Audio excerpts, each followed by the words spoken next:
the technology is that it was developed through the eyes of a businessman, keep it simple, under the KISS method, keep it simple. And if I could apply the law of economics, then in fact I can bring it in by the approach of decentralization, both in mass production as well as installation.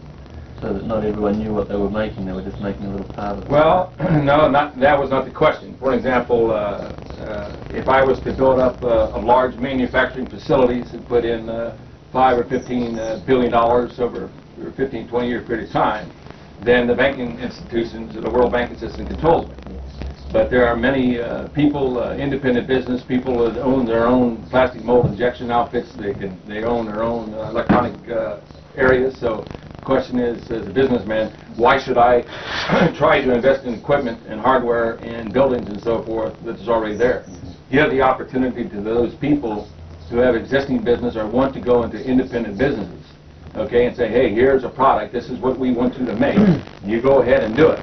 But you centralize both the production of the devices as well as the decentralized installation, because we're facing a very high critical situation today.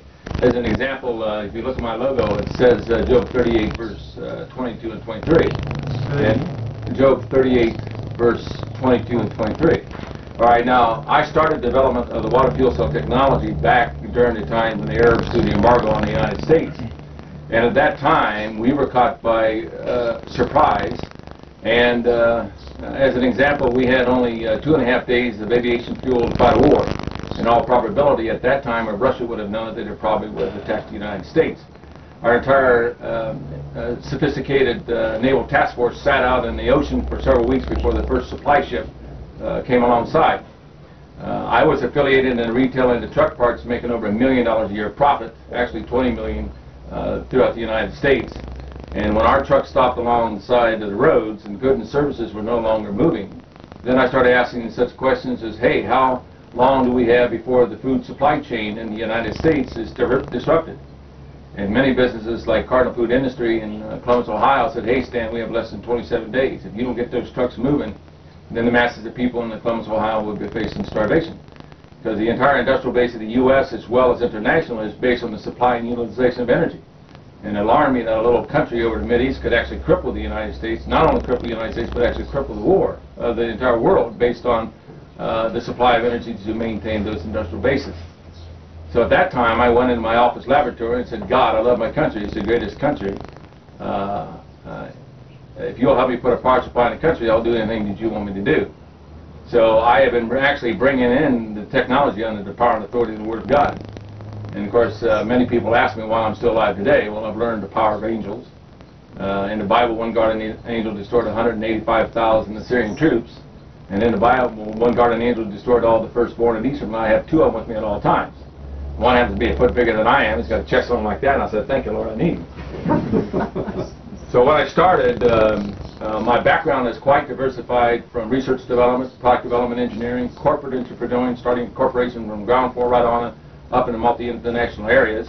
And so I really have found out the Lord had prepared me well over 20 years or more to do what I'm doing today.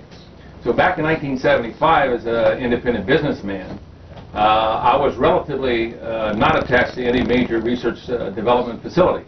So I started to develop the technology in my own laboratories. And as a result, it was pretty hard to extrapolate what I was doing. One of the strategies was, of course, I had filed a series of patents. I did not file a total master patent. You know, there's many loopholes in both in the U.S. patent processing and international areas. As an example, if you will release some of this technology into the public domain, England will statutorily block you from receiving your patents all in Europe. Yeah, well, that's what we've heard too, is that if you're trying to put any patents in or anything, it's the quickest road to the CIA or whoever is trying to stop this kind of work. So that's why I'm amazed that you've actually... Well, what happened in the United States was that in the late 70s, Congress had passed the law that the U.S. government must now recognize the inventor, because it's in our Constitution that we have the rights for to invent the technology. So I doubt very seriously if this technology would have been able to be developed in any other country of the world because of the Constitution. And yes, I had fought many, many battles. The Arabs had tried to squelch and suppress the technology, so has the Russians, and even Japanese elements had come into the technology. But the strategy was, as the Lord had shown me through the Holy Spirit, was that as I started developing the technology, I started filing the patents. I filed a series, multiple series of patents, and each patent by themselves, it was patentable and did solve a given problem in utilizing hydrogen as a fuel source. But they'd only woke up to the second last patent as to really what I had. And at that time, it was too late. Yes, I had fought many battles, and of course I'm writing a book about all of it. And the title of the book is With the Lord There's Purpose, and it will give my testimony of all the battles and so forth we have fought. But when I was pulled into the Pentagon, when the U.S. government recognized what I had, and I was escorted into the Pentagon because wars had been won or lost by the supply of fuel. And of course, Patton proved that in World War II. And we, in our national military budget, about 50% of that's for logistics support of energy. Well, also during the Arab embargo, as an example, when we had no diesel fuel to operate our diesel-fired submarines, the nuclear task force had to go on alert 24 hours a day, 7 days a week. In a very short period of time, over 60% of our nuclear task force had become inoperable. And as a result of that, the U.S. for the first time had no abilities even for global defense. Shortly now from 1975, during the Arab embargo, we were dependent on about 40% of foreign oil. And this is where the President of the United States said that we must come up with an alternate energy source if we are to survive. We have not reversed our dependency on foreign oil. It's now escalated to well over 60%, where I forced DOE, Department of Energy, to admit to the American people that, in fact, we are still dependent of around 60% on foreign oil.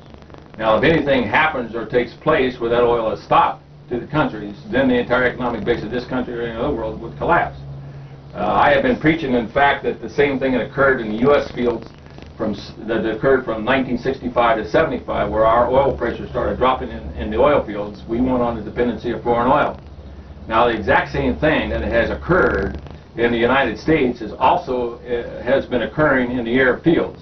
You just can't keep pulling the oil out of the ground and expect that it's going to be there forever. And I have 5 governmental agencies, U.S. governmental agencies, that's verified now that, in fact, that their oil fields are starting to depressurize.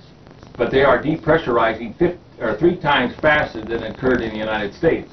So the experts know that, in fact, that we have less than 15 years of supply of oil coming out of the Mideast. Now, after 15 years, if there's not a new and an alternate energy source that comes into the world economy, then the entire world economy will be destroyed very quickly. And are you saying the governments are admitting this and saying go ahead? Yes. In other words, the issuance of our patents was on the premise that we would bring the technology out and get it into the marketplace. Another situation has come up, of course. I have been trying to develop the technology to possibly head off the Mideast crisis. What they really don't understand, what they're not really realizing at the present time in the Mideast, if Saddam decides to use CBR weaponry, that's chemical, biological, radiation weaponry, from what I understand, Germany had sold them the germ warfare. If he uses this type of weapon in the Mideast, then it's possible that the germ warfare that they have is that the contamination, the germs can breed on the bacteria in the air or bacteria in water or even in bacteria of oil. It takes a very small amount of deposit of the germ warfare in order to allow it to expand and grow. So if he uses this in the Mideast at this critical time, then what's going to happen is that it's possible that all of the oil reserves in the Mideast will become contaminated. If that's the case, then every country of the world or respective country of the world would have to stop shipment of oil to their countries to prevent the contamination to occur within their own country and possibly affect the lives of the people within each country. So you're looking at that it's possible that within a short period of time, the entire flow of oil coming out of the Mideast will totally be stopped, and that will shut down the entire industrial base in the entire world. Are you saying like you know, the Rockefellers and whatever have so far, like we were saying before, come in and said stop the development of this technology? Are you saying that they wouldn't do that anymore? No. There are several major swings that has now started to alert the public that we must do something. One is truth is a very powerful thing. Now they're recognizing, in fact, that the oil reserves are not there for the world, and that they are depleting very, very quickly, and that we must somehow swing to an alternate energy source to allow the economic base to survive. Secondly, we're realizing that we cannot keep continually polluting the air. We can't keep putting hydrocarbons in the air. We can't keep extracting oxygen out of the air. We must be able to reverse the greenhouse effect. And if we do not do this, then it's very reasonable to say that within a short period of time we'll start to suffocate. In the period of time since the introduction of the automobile, as an example, the content in the air, I believe, was around 38% or 28%. And that has, from that point on until now, it has dropped as much as 7%. Now, right now there's 5.2 billion people on the face of this earth, and within a mere 15-year period of time, it'll double to 9 billion. We already know by satellite that the rainforests are dying, that over 50% are dying, that's irreversible, they are dead. That's supplied about 80% of the oxygen in our air. So we can't, yes? I think he also asked about Rockefeller. They had tried every way to stop him too. Yeah. He Yes. asked about Rockefeller. Yes. In my, it became very evident that this type of technology cannot be developed through the federal governments nor the multi-international corporations because of the control mechanism. It had to be developed by an individual working out of his garage without that type of control mechanism. So it was a way that when I started, the Lord had started to have me develop the technology and develop in such a way that I was able to get all the patents issued both nationally and not only win it for the United States, but also win it for the world. Because once they realized what I had, and as I said, they had pulled me into the Pentagon, there was two major reasons that I had used to get us off of national security and allow it to come in.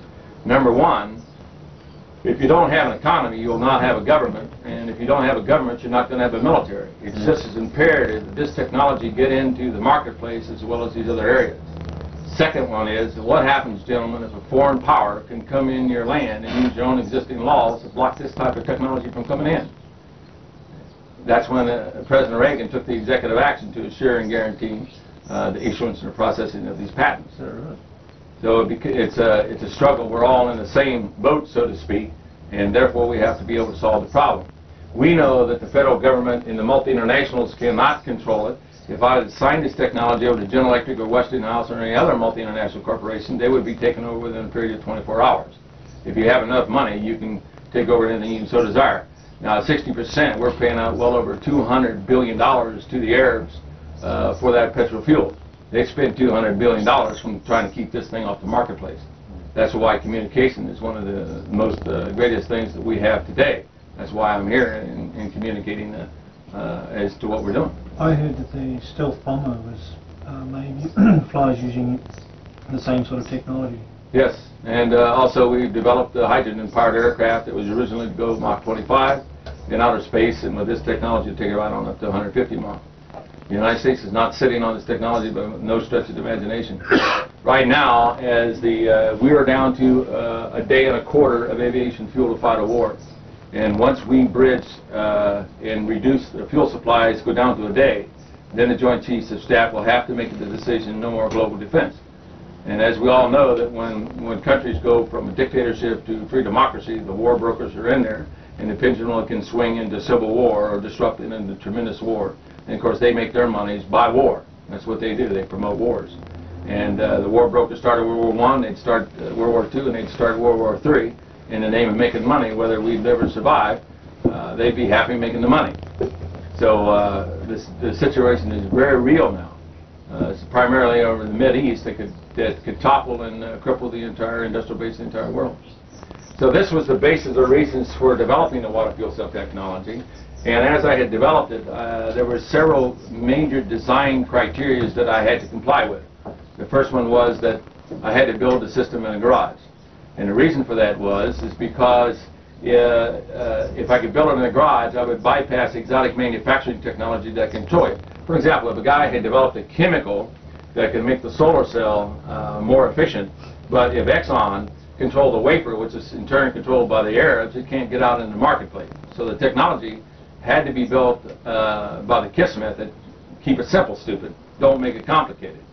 And secondly, it had to be built out of very readily available materials because we don't have time to develop exotic materials or like used platinums and so forth, that we have not access on it, like Russia controls the bulk of platinum in the world. Another criteria was that it had to be built through the laws of economics, that the guy who comes up with the simple way is going to win out. Now, there's a lot of Cadillac ideas that come into existence, but because it violates the law of economics, it never gets out to the marketplace. So we had to develop through the eyes of a businessman that the guy who comes up with the cheapest way is going to win out. Now, in my files back home in my laboratory, I have the most compiled study on hydrogen that's ever come out of the scientific world through NASA. As you probably know, the Columbia spaceship program is propelled by liquid hydrogen and liquid oxygen. And in that report, it clearly stipulated that hydrogen was the most ideal fuel of the future that could be utilized anywhere in the world. But they had not the answer in the following areas. Number one, to produce the hydrogen gas economically. Second area was to be able to control the hydrogen on demand. Third area was to be able to adjust the burn rate of the hydrogen and gas to co-equal the fossil fuels. And I added a fourth one, the ability to transport it without spark ignition. And I hold all the patent rights both nationally and internationally on this technology. Now, since the technology was built under the power and authority word of God in a garage, it now gave me the abilities to be able to release it under the law of economics. So when, as a product development engineer, whenever anyone would show me a new idea, a new concept, a new way of doing something, if it would not comply with the law of economics, you gentlemen would not hurt my feelings. You can get out and walk out of the meeting anytime you want. I would do the same thing. If the technology was complying to the law of economics, and then when you look at this tech base, if you answer the question that yes it does, then you'd have to agree that we have a new alternate energy source that we can move into the economies of the world and do it very, very, very quickly.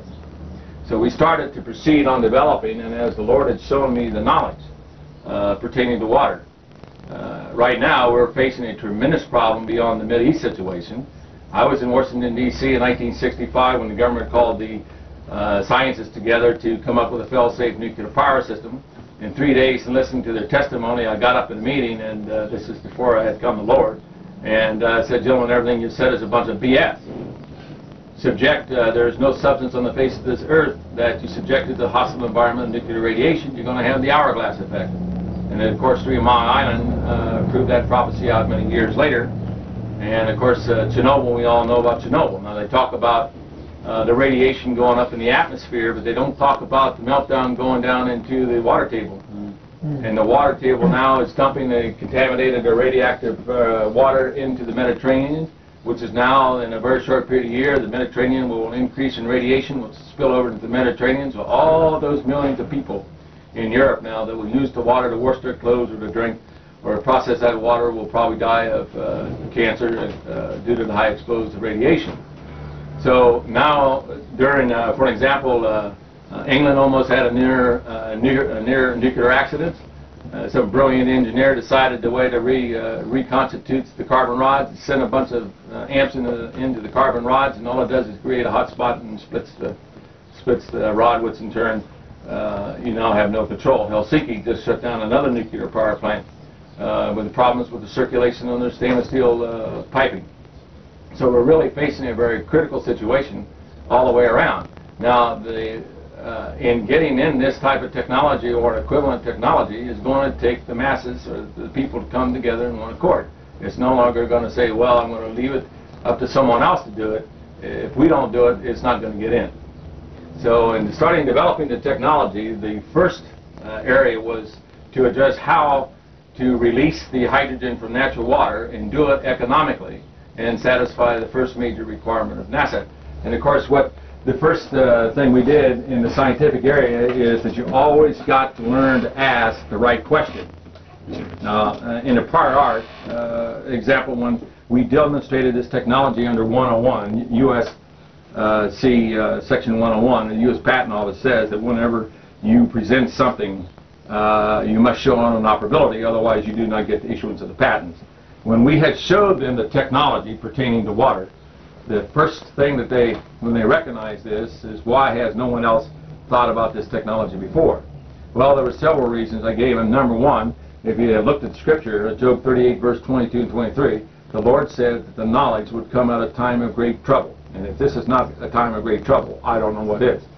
The second one is that the reason why Faraday did not discover the electrical polarization process is because he needed several modern-day inventions and he needed some prior knowledge.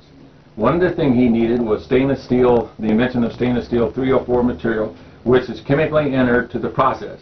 If you expose it to hydrogen and oxygen gases in a water bath exposed to voltage, it does not have a chemical interaction. That's why you said platinum before, because platinum's inert to the same process. Well, platinum is extremely ultra expensive. Yeah. And it will break down under the conditions of exposing to hydrogen and oxygen, some of them. Okay, so stainless steel became a very economical material to use.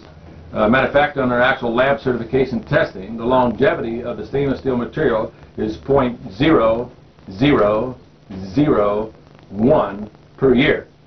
So the fuel cell is just as good as the time you fired up to 20 years, going up to 10,000 years.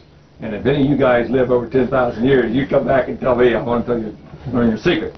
So the stainless steel material gave us the abilities that we now have a component we do not need to replace.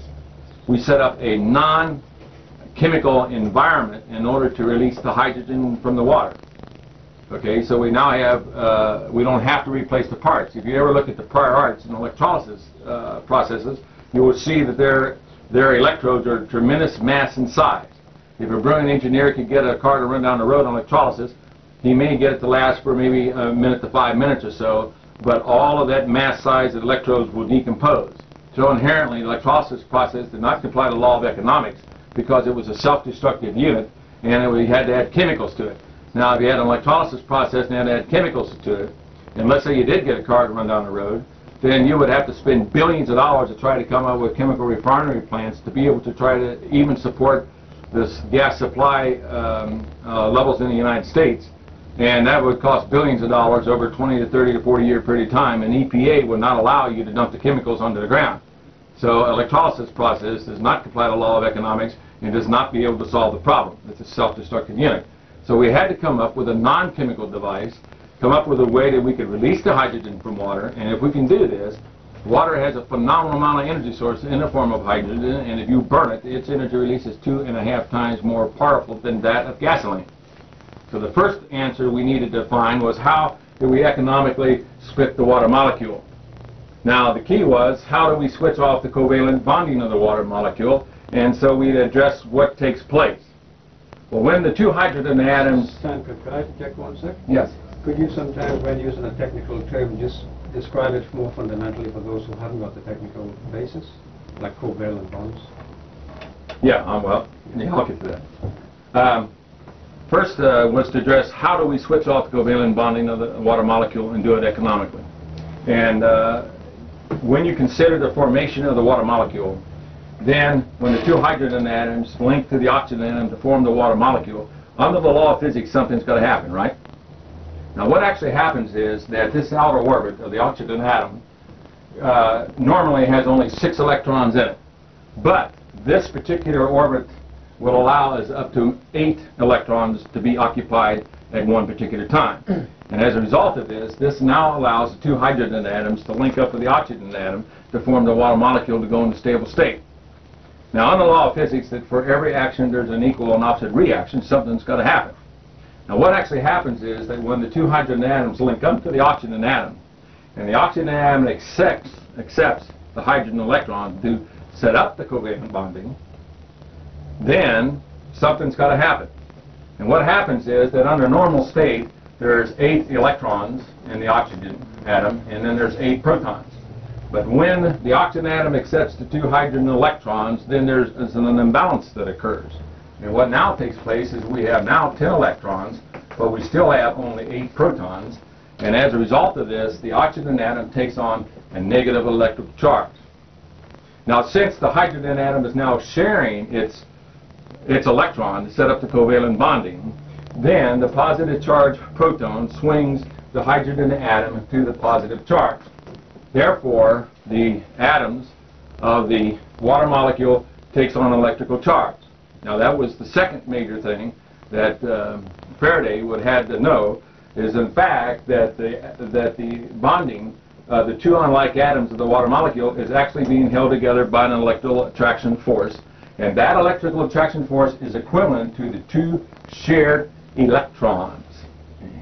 So in other words, once it's all combined together, the total charge is 0. Right. That the water molecule is stabilized to net electrical charge 0, but its atoms are opposite electrically charged. Now, another way to verify this, you can send a microwave. The question is, what happens when you send a microwave energy through water, and why does it heat up the water and cause the water molecules to agitate? Well, what happens is the microwave is swinging the atoms of the water molecules because they have a electrical charge applied to them, and that's why microwave energy will heat up the water and superheat it very, very quickly. All right, so the key is now that what's holding these atoms together is this electrical bonding force Q and Q prime. And it is only equivalent to the two shared electrons, because on the law of physics says for every action there is an equal and opposite reaction. So we know now that it was very obvious then to say, hey, if that's the case, and these atoms do not take on an electrical attraction, then in fact it was obvious that if I've exposed the water molecule to a external high voltage field, then we could pull apart the water molecule and do it economically. And the question is, does these unlike atoms take on an electrical attraction field? And they do not. And the reason why they do not do this is because the oxygen atom, those electrons are paired together and swing in opposite direction as they pair together. They cancel out their electromagnetic field, and as a result, there is no electrical attraction force between the two unlike atoms. So all we now have to do is to overcome the electrical attraction force of these two atoms based on Faraday's, based on Coulomb's and Newton's second law of electrical force with an electronic circuit. So what we had done now is set up and put an electric voltage field here, and electric voltage field here.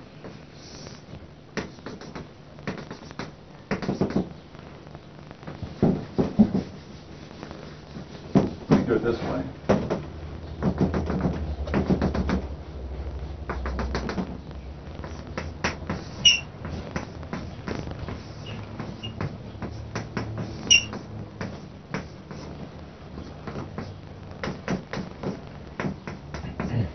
So now we set up an electrical field and expose the water molecule to a high electric voltage field and restrict the amps.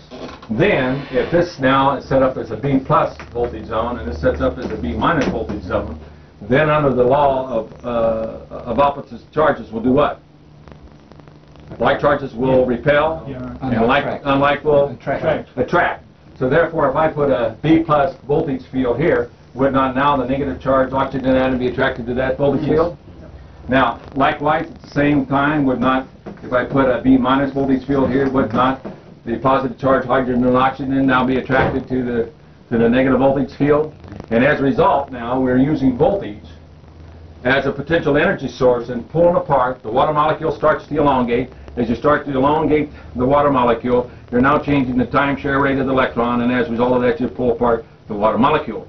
Now there's another phenomena that is happening also, is that in the characteristic of water, it is a dielectric liquid. Okay? Now in the electrolysis process, it was required that the two best patents ever issued in the electrolysis process was Ian Ork and Horvath's patents, which clearly stipulated that in an electrolysis process, that if you put it into an electrolysis cell, that first of all you had to use distilled water, which is a dielectric liquid. And because of that, you had to add the chemicals to it. And so with their systems approach, they had to put in 80% was distilled water, which has cost just as much money to process natural water into distilled water than it does to run your car down the road. And then you'd have to put in between 20% per volume of chemical additive, like sodium hydroxide or potassium hydroxide, in order to get hydrogen gas production. And because the electropolarization process of using voltage now to separate the water molecule, we now can use ordinary natural water and have it non-processed. But there's another feature to it, is that natural water is a dielectric liquid. And when you expose the water molecules to the high voltage zone, then what happens is that because of the dielectric properties of water, then the dielectric properties of water will now become electrically intensified. And so as it takes on an electrical charge, then the hydrogen charges will increase in their positive charge areas, and also the oxygen atom increases in its negative electrical charge. And so what happens now, that since you're increasing these electrically charges being exposed to the applied voltage field, then the covalent electron switches off in the following way, that as this increases positive electrical charge, would not this negative charge covalent electron be attracted back towards the hydrogen atom? And since the negative charge oxygen atom is increasing in its negative electrically charged, would you not now have a repelling force being applied to the covalent bonding? And so as a result, when you tune in now on voltage, now you have the ability to automatically switch off the covalent bonding of the water molecule. Now that now became a physical force in separating the water molecule, and voltage now becomes potential energy. Now in the field of physics, we know that voltage does in fact perform work. We've known this for quite some time. But heretofore, never anyone ever dreamed of using potential energy in the form of voltage to perform work in order to pull apart the water molecule. And Faraday would also have had to have the knowledge that in fact he had to have an electronic circuit, which we call the voltage intensifier circuit, that gave us the ability to switch off the amp flow and allow the voltage to take over in a dead short condition. Now in all probability, if he'd had this knowledge, then we'd have been on hydrogen many years ago. Now the point out about potential energy on voltage, to give you an example of this, is we go home and you turn on your TV set or your computer monitor, you're adjusting the B+ voltage potential behind the screen, and as a result you're now accelerating the negative charge electrons coming off the gun, and that increased velocity of the negative charge electrons striking the fluorescent material now produces a greater light intensity. We know also, like in a cyclotron, that if you use opposite electrical fields, you now can accelerate particles in a 2 or 3 mile area tunnel, and as a result of this you can accelerate these particles close to the speed of light, and those particles hit a photographic plate, and that's how physicists study matter. So we knew in fact that voltage does in fact perform work, but heretofore no one ever dreamed of applying it to switch off the covalent bonding of the water molecule and do it in this way and do it economically. We've always thought in the past that current did the work.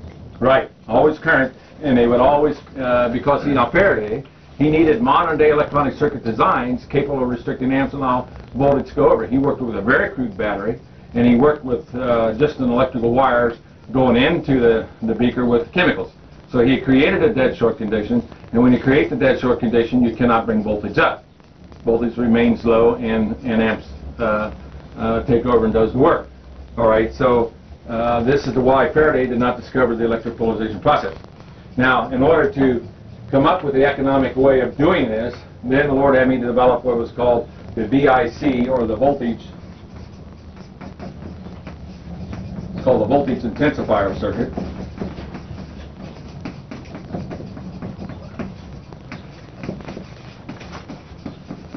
Which gave us abilities now to restrict the amps and allow voltage to take over. Now, as you know, or who's electronic people in here? Praise the Lord. Okay, whenever electronic people can understand this far easier than a physicist. A physicist deals with strictly the nucleus of the atom, and electronics deals with the movement and deflection of electrons, and that's exactly what we're talking about, moving and deflecting the electron. And in an electronic circuit, it's clearly proven by Coulomb's and Newton's second law, you can use electrical force to move electrically charged particles in an electronic circuit. Is that not the basic basis of electronics? Yes. Okay, so we're not defining the laws of physics in order to accomplish tasks. Now, whenever you put a dielectric liquid between two electrical conductive plates, what do you got? You got a capacitor, right? So we know that when you take a coil and hook it in series to a capacitor, you now develop what's called a resonant charging choke. So now I've set up two charging chokes on the opposite side of the capacitor. And I'm now allowing the water and the properties of water now to become the property or the component part of the electronic circuit. So we now know that on a resonant charging choke, that when I put in a switching diode in here, then as I would pulse the circuit, then these coils would become energized, and they would create an electromagnetic field which acts as an electronic choke, right? The electrons coming off of here has an electromagnetic field, and as a result, when these coils develop their magnetic field, it now chokes off and prevents electron flow from occurring. So since the diode now is acting as a switching diode, once you terminate the pulse, it opens up the pulsing circuit and now allows these magnetic fields to collapse. And when they collapse, now we're producing a unipolar voltage field across the capacitor, but in the process we are restricting amps. Now note, we are using the electromagnetic field to restrict the amps, not a resistive element. If you have a resistive element, you're consuming power. I know one thing that was noticed in your circuit diagram is that you were using a resistive choke. Or is that a mistake? Or is that in your actual... No, in filing the patents, in filing the patents, I filed them in several ways. They said, well, I use it this way. You have a hard time getting around me, because not only have I filed the patents on the particular technology, but I filed patents in all of its related area to give me a tough technological buffer zone to be able to ensure that I can bring the technology in. So in other words, that resistive choke that you've got in your... It's not necessary. It's not necessary? And it says, where the hell is it? Here, you say here, resonant charging circuit, resistive coil wire, R2. Yeah, you can put a resistive wire with the coil. So some intelligent guy is going to say, well, I got a copper coil, and someone says, well, I'm going to use a resistive wire. Well, sorry folks, I got it both ways. Oh, I see what you're saying. Just to get around the patent. It's just people might use it to get around the patent. Yeah, I mean, you know, a guy invents something, they say, well, all I'll do is I'll change something on the patent and try to get around it. Okay. Well, this was developed under the KISS method. Keep it simple, stupid. So the simpler it is, the harder it is to get around a patent. And of course, when this knowledge was coming forth, it was fantastic for us because I knew that if we kept it simple like this, well, then it would be very, very hard to go. And if you look at all of our patents, you apply a voltage across that water molecule, you violated my patent rights. Okay, now what we're doing is that this circuit is not only now restricting the amps, but we're now pulsing and adjusting this pulse frequency to tap into the resonant properties of water by the dielectric value of water.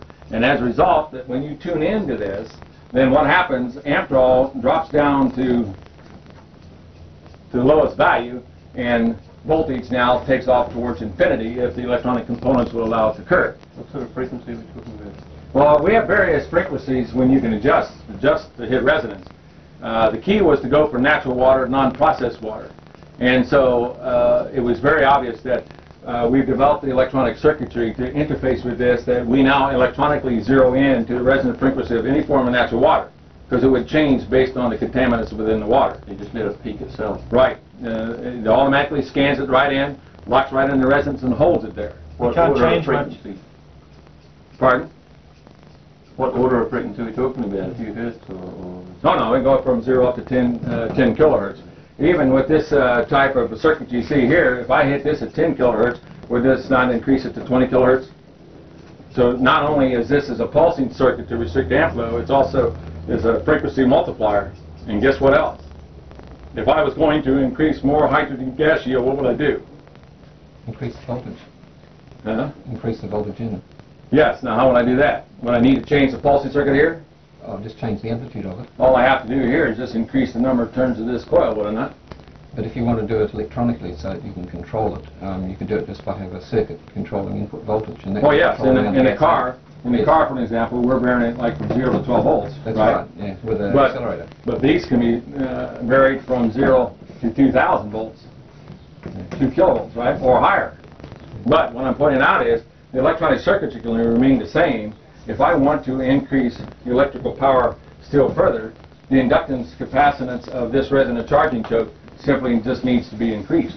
So would you step in some more inductance, or would you just design a bigger one if you wanted to? Yeah, I just simply design a bigger one and wrap more coils to it. So instead of hitting it at 2K, I'm hitting it at 5K or hitting it at 90,000 volts. Chokes? Huh? How many millihenries are the chokes, approximately? Well, I mean, you can come, it depends. Again, it depends. It depends on what you're trying to accomplish. You're going to have to adjust the power input of this circuit, and the only problem with to adjust the circuit to get your proper voltage. So you're going to consume electrical power in the circuit. But the point being is, under the power equation, whenever you restrict the amps, the only thing you got left over is voltage, right? Which is potential energy, so you're not consuming it. So I'm going to consume a little bit of energy, 2 amps, or 3 amps, or 5 amps, big deal. Because when you release the energy from the water, in the form of the hydrogen gas, its energy yield is 2.5 times that of gasoline. Now note the rule of thumb, it's not 2.5 times that of fingernail polish. It's not 2.5 times that of butter. It's actually 2.5 times that of gasoline. Okay, now, okay. All right, so now the VIC unit was experiment in developing to restrict the amp flow and allow voltage to take over to release the hydrogen and oxygen gas from water. What sort of frequency is this that you really operate in, and when you're using, say, just an ordinary tap water or something? What sort of frequency does it normally work? Well, it'll vary from 0 up to 10 kilohertz is what we've been working in the range. If you go up into the megahertz range, then you're getting a more exotic type of electronic components, which is not necessary. You can peak it a little bit further, but it isn't going to do any good. The action is really hitting it with the voltage when you're tuning into the resonance.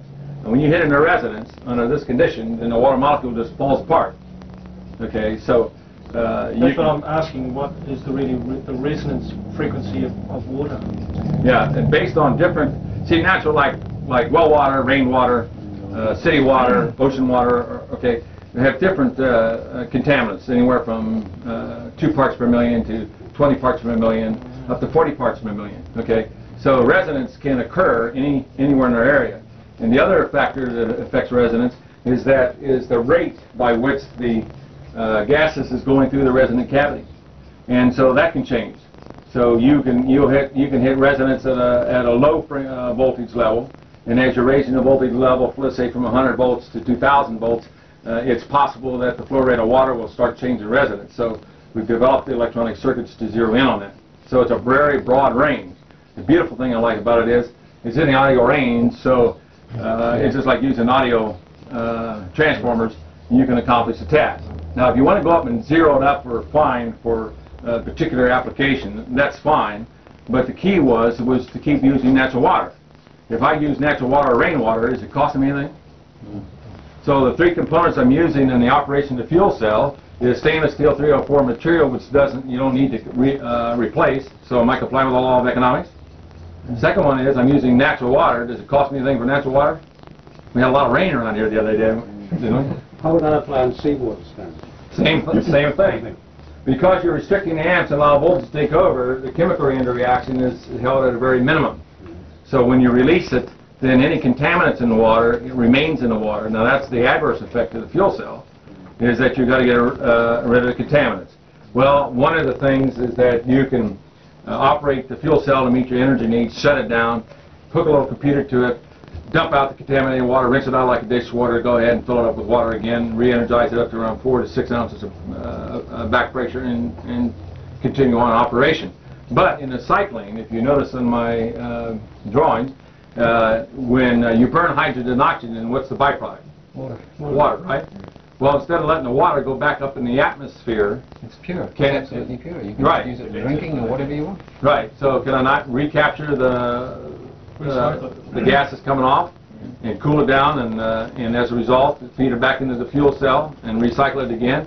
So when I do that, then rinsing the fuel cell out has become automatic, and therefore you only have any servicing in the areas of cleaning up the resonant cavity. Matter of fact, the release of the gas inside the resonant cavity acts as a scrubbing action, so it never clogs up, no matter how much contaminants. Or if you have like 40 parts or 50 parts per million, it won't clog up the system at all. Well, stand another use for the whole system is just purifying water. Yes. You can just use it to purify water and get heat as well. Yes, and not only that, it also gives us the ability to move into other areas of the technology. Can I just interrupt here? Yes. What happens to the heavy water content? The heavy water content. Well, all water has a heavy water level. All drinking water, all rainwater has heavy water and other traces. I mean, water contains basically 33 different elements. Okay, those elements or contaminants in the water remains in the fuel cell. So not only is the water fuel cell a phenomenal water purification device, it's also an extractor. So if you have elements like iron or nickel or whatever you have in there, it also can be extracted out of the water. I'm talking about just pure water, and it's pure essence. It still has 33 different components. Well, if those contaminants are there, it would still remain within the fuel cell, unless you would take it out. Because but hang on, I'm talking about the combinations between the hydrogen isotopes and the oxygen isotopes. What happens to these? You polarize them and break them down, you must do. So that must be a gas component. oh yeah, as a matter of fact, when we took the analysis of the gas, okay, all the gases coming out for the U.S. patent and the foreign patent holds, it was coming exactly 2-to-1, which was absolutely beautiful because it solved all of our problems because voltage was switching off and pulling them apart. Now, if you're going to start talking about heavy waters and getting into the isotope areas, then when you look at the fundamental voltage again, it has a phenomenal event not only to prevent the action from occurring, but it'll just simply pull it apart. Well, Now, here in Auckland, what I did is I actually ran a Ford 6-cylinder motor on Yeah. the water in the lab. What we did is we condensed the water and we took part of that and reintroduced it into the inlet manifold, Yeah. and a strange phenomena took place. And that is it started to continue on with less energy input. And I felt that it was the isotopic reaction from the condensed water that's going through a secondary combustion phase. Have you got any comment on that? yeah, I'll comment about that a little later. You see he's worked on hydrogen. Yeah. Next factor we did is also the Lord was dealing with me is developing what's called the electron extraction circuit. And this electron extraction circuit was very unique in several areas. We already found out now we can release the hydrogen from water, and its burn yield was 2.5 times that of gasoline. That's National Bureau of Figure standards. That's the NASA's figures, and that's our figures to show a tremendous amount of release of energy. Now, we were going for that we needed to protect the military integrity of the United States and of the Western world. As I was making preliminary presentations to General Bouchard and their technical staff at Wright-Patterson Air Force Base, I said, General, I don't care how sophisticated hydrogen or powered aircraft you have sitting on the runway, without any diesel, without any aviation fuel, it becomes a piece of junk. Now, generals don't like to be told that their equipment is a piece of junk, but it becomes so when you have no form of energy. So it was imperative that we now start to go in areas of developing systems that we could literally maintain the military posture of the United States and the Western world. And of course, I've been in very high-level meetings in England and other countries demonstrating or presenting this technology. Now, as we started to, we found a way of releasing the energy from water very economically. It solved the KISS method and the law of economics. Now we started to go into resonance, as we started to point out in resonance, hitting the fuel cell in a way that we're now allowing the hydrogen gas to be developed even at a higher rate of production. And we've taken it now and raised the voltage up to the point that we're starting to ionize the water, the atoms of the water molecules. Now, ionization is where voltage is much like that of your neon tube. When you apply voltage across it, it plucks off the electrons. And so we're plucking off the electrons now of the atoms of the water molecules, and then those atoms have missing electrons will take on a positive electrical charge, and now you've got some negative charged electrons bouncing around in there, and we're now starting to superimpose a physical impact onto the electrical polarization process, which now gives us a phenomenal high gas yield over the prior state of the art. Now, since we're going into the ionization process and we are now plucking off the electrons of the atoms of the water molecule, and these electrons are now being injected out of the water molecule atoms, now we're liberating these electrons. We're liberating them. And as a result of this, we're now starting to pull the electrons out of the water. And as we pull them out of the water, if I now put a P plus on this side, and I have a light bulb here, and I start plucking the electrons, and they're moving along the wire here, down here, and as they go into the filament, they interact with the filament, consuming the electron, and in the process of consuming it, produce heat energy in the form of light energy. Is that violating the laws of physics? Therefore, I am now producing electrical energy as a byproduct of the process. Isn't that phenomenal? Gee whiz. So you got some stray electrons coming off of the system that you can utilize for heat production. Right, so I'm pulling off electrons. I want to destabilize now. Okay, now I got an economical way because all I have to do is up the voltage. If I increase voltage, I increase hydrogen gas yield, right? So I've now solved the second problem in NASA, being able to produce the gas in demand. But I need even higher energy yields, in order to be able to get it into aviation industry, to get it in to protect the military integrity of the countries. So the key was that I wanted to also produce electrical energy.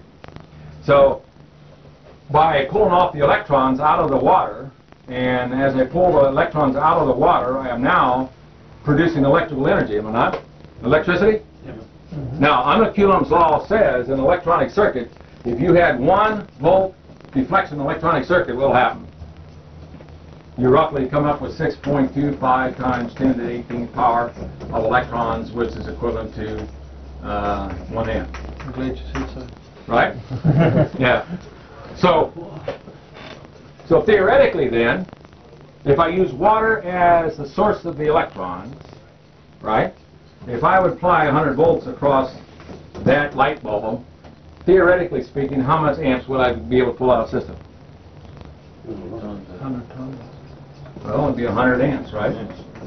So at 100 amps, 100 volts times 100 amps gives me what? 10 kilowatts of electrical energy. Isn't that amazing? So you just need to produce your gas. You don't even need an alternator to get your electrical energy. Right. I don't need any mechanical rotating device whatsoever. What happens to the gas that has the electrons pulled off when they're recombined? What happens to how do the electrons get back on the gas? Well, Back from the water. Okay. You can come up here, and the gases can come up here to a ground sink that can take electrons back in from the ground, right? And the law of physics, if I got an oxygen atom here that's got 3 missing electrons, all right, therefore I can suck it out from somewhere. yeah, I can suck it off from the ground of Earth to bring it back to stabilize. But I really don't want to stabilize it. Okay, but yes. So now this is not a perpetual motion device. When I was called in the Pentagon and presented to General Abramson and their staff and NASA, General Abramson realized what I had. He said, "Man, it's a perpetual motion device." And I said, "No, General." I said, "It's not. It says perpetual motion is defined as a device that will last for eternity, and there's nothing that man's ever made that will last for eternity. It does not define power input versus power output. The reason why it's not perpetual motion is I'm using water now as the energy source. Just like you look at gasoline as an energy source, now you're looking at water as an energy source. So as a result of this, you now can look at natural water both as a gas source and also as an electrical source. You see what I mean? Okay, and a hydrogen. Now, if I'm producing electrical energy, could I not take this back through the voltage intensifier circuit, the VIC circuit, take it back here, restrict the amps allow voltage, take over, and produce more gas? So I now have a self-sustained oscillation system that is just as, when you fire it up and you're firing the system, it goes until what condition? Until there's no more water in the cell. Okay? Now the Earth is covered by three-quarters of the Earth is covered by water, so I'm not going to be worrying about running out of fuel source. But you are anyway, because you recombine the gas back to water and you got the water back again. Yes. You got all of it back. Totally renewable. Yes. Do you get all of it back in this process? You get all of it back. Yes. So it's only when you go to the atomic condition that you don't get it back. That's right. That's right. Okay, now... So how would the heat loss affect that, though? If you're going to make, to some degree, a heat loss in the process, will that not affect your system overall? Well, now you get into conservation of energy. You can't convert energy into mass into energy. Okay, we get into the areas that where what energy is now sustaining the electron in its outer orbit in an atom, and that energy to maintain the orbit of electrons is coming through the nucleus, which is the component parts are geometrically arranged in a way that acts as an aperture that it absorbs energy from another time-dimensional zone. Thank you. Good one. Thank you. Yes, and so when they ask us where's the energy coming from, well, It's coming from infinity. Yes. So basically, what they're looking at here, what you're looking at, not only resonance, but the principle of the octave principle. In other words, you've got another octave of energy above the physical one, which can be tapped into when you're resonant with it. And that's Yeah, absolutely. And that's where you go in and adjust the component parts inside the nucleus that opens the aperture up to allow the energy to come in. So you're using a fourth dimensional. This is fourth dimensional stuff as well. Yeah. It's very I mean, clear. Whether it's Oh, functional, yeah. it could be anywhere. Remember when I said a little earlier, I said the technology is only limited to the imagination to put it to work. So when you look at it that way, we got it made. All right, now I need to power the aircraft. I need to get the aircraft carriers going. We need to be able to sustain aviation industry, and we need to be able to have energy to maintain the industrial plants. if we can't have a sufficient amount of heat or energy quickly to maintain the steel mills will not come in. So it was imperative that I would develop the technology in all areas of the economy. In other words, what good would it be to develop technology, put it as a home heating system, or put it in your car and I can't get it to the trucks? If I can't get it to industry, I was pulled in a closed-door meeting in Columbus, Ohio, when the Columbia gas system informed the industrial leaders of Ohio that their gas was being cut off. Well, I saw some of the richest, most powerful industrial leaders of the state popping pills and thought they were going to have heart attacks. Because what Columbia gas system told us was that without fuel, go home and tell your 2,000 or 3,000 employees to close the doors because you had no energy to make a product. And if you can't make a product, you can't pay your bills, right? And if you can't pay your bills, you're hurting because the bigger you are, the faster you're going to fall. So the industrial leaders were very shocked, in fact, because Ohio imports over 95% of natural gas into the state of Ohio in order to try to maintain its industrial base. So it became paramount that we must go into other areas in order to sustain the economy. And this is why the hydrogen fracturing technology came into existence. Now here we're economically releasing the hydrogen and oxygen atom from the water. We have now developed a way that we can economically produce electrical energy at the same time, which gives us the fact now to have a self-sustained oscillation unit to even develop energy for a rocket engine. Now we want to take it to that and operate that of an F-18 or F-16 and flight atomic power water. It was like making a presentation at Wright-Patterson Air Force Base. Shortly you're going to have an aircraft, and you're going to call up the nickname of the scooper that's going to go down there and scoop up the seawater. And imagine taking 100 or 200 tactical aircraft that have an unlimited energy source. They can go on a full armament and go anywhere in the world, and no country would be able to defeat it. And he wasn't interested, right? Oh yeah, sure. That's true that the stealth can fly underwater. Yes. Fly underwater. What? It flies with water. I don't know underwater yet. It's possible with the technology, yes, that it could go underwater. Off Hawaii there, some witnesses saw the thing emerge out of the water. Yeah, matter of fact, I've developed what's called hyperdrive technology on this. It's an underwater jet engine that has no moving parts, but produces phenomenal amounts of power under pulsing and uses the seawater as the fuel. So now you got a way of propelling underwater and just come right up into the air. So yes, that technology is now available. All right, now we're getting to the point that we want to be able to produce even larger amounts of energy and do it in a safe manner. Now, when the hourglass effect occurs on the water nuclear power plants, and scientists started to go towards hydrogen fusion as an answer to the energy problem. And in the process of trying to do this, one process was trying to be developed by Livermore Laboratories, by which what they would do is take hydrogen atoms and subject the hydrogen atoms at a tremendous amount of pressure under a tremendous amount of temperatures around 10 million degrees, and then try to squeeze together to form helium and release energy. Under Einstein's equation, energy equals mass times the square of light. Energy equals mass times the square of light. Okay. Is that correct? Huh? Is that correct? Well, that's going to be correct this far. It's a third-dimensional concept. Yeah. Okay, now. I just wanted to hear his impression of it. I've got my thoughts. Yeah. Okay, we'll go on with it though. It's correct at this point. He's teasing it. Yeah, because we talked about the aperture effect of bringing in energy from the other fourth dimension, well, then it supersedes this. And Einstein did not equate that. Okay. You only equate it in the terms of the velocity and the intensity of the light, photon energy. Okay, now, what was I talking about? Okay, the hydrogen fracturing technology. Now, bear with me a moment, I'm going to get a little bit technical. That when you burn hydrogen and oxygen in the burning process, as the unlike atoms, the hydrogen and oxygen atoms are coming together, it's releasing energy around 2.5 times that of gasoline. It's tremendously powerful, all right? But now that energy is only released up until the time that the water molecule is formed. Is that not so? Now once that water molecule is formed, it goes into stable state, does it not? Yes. Okay, now once it's gone into stable state, no more energy is being released.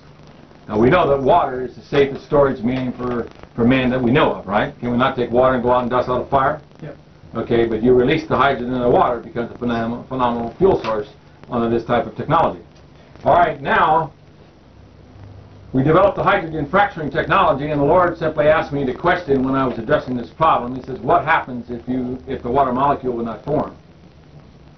Well, it's obvious that the process would continue to release energy up until the time either that a new atom structure is formed or that an implosion effect would occur to release a phenomenal amount of energy. Now, Einstein pondered for many, many hours and days and years over how to trigger the release from water.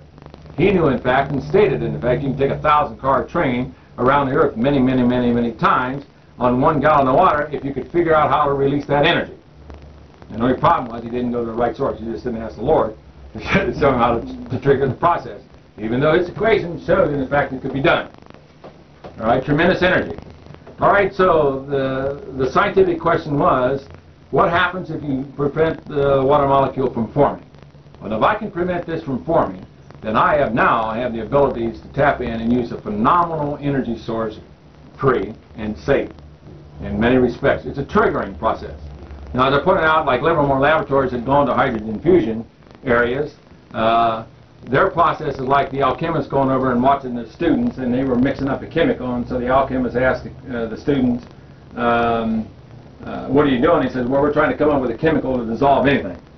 So the alchemist asks, he says, well, when you find the solution, what are you going to keep it in? Well, Livermore Laboratory, when you find the solution, what are you going to keep it in? You're going to keep it in a gigantic electric magnetic field. It takes a tremendous amount of energy. And if that magnetic field would vex in any way, you'd have a greater problem 3 Mile Island ever dreamed of having. Well, they did also demonstrate cold fusion in the laboratories. And it was called the muon process. And the muon process was that this was the hydrogen atom. And what they did was to take the hydrogen atom, they now fake the hydrogen atom to accept a muon. Now, the muon is twice the mass size of electron, but takes on the characteristics of electron. And so they trick the hydrogen atom to accept the muon, and as a result now would reject its natural electron. It would reject it. And once that happens, then the muon would decay, and as a result of its decay, it now decreased mass, and as a result you had a higher energy yield. And this was phenomenally demonstrated because the energy that was holding this electron in its outer orbit says that under the law of physics says everything's got to reach a stable state, right? So once that happens, then that energy is being released, and it's being released fairly safely. But this is a Cadillac idea. To build a muon generator would cost hundreds of billions and billions of dollars because the muon decomposes in a billionth of a second or less. Is that because it's very synthetic in terms of its creation? Yeah. Right. And so it destabilizes very quick. So they've demonstrated the fact that this process works. Well, while they were working on this, you know, the United States government took this, gave a little bit of a testimony. In the same period of time I was developing the water fuel cell technology from 75 until now, the U.S. gave a group of scientists over $2 billion out in the Midwest to try to come up with the answer system. And recently they had notified Congress that they spent the $200 billion, but they didn't have an answer to the energy problem. Congress says, well, don't worry about it. Man down in Grove City, I'll start off with $3 in his pocket. Seems they have the viable answer to the energy problem. So the Lord took me the way of faith, and instead of I would have loved to have the $2 billion, but the Lord said, do it by faith. $2 billion, you may not have done it. Right, that's true. Because you see, I would have, if I had unlimited funding, I would have developed a tech base to such an extent it looked like it'd come out of Space 25, right? Your mind would be working in a totally different way. Yeah. Okay, so the key was, how can we duplicate this thing in the muon process, but do it in a way that was very safely? So what the Lord had shown me was, number one, that in the process, that I need to stabilize and prevent the water molecule from occurring.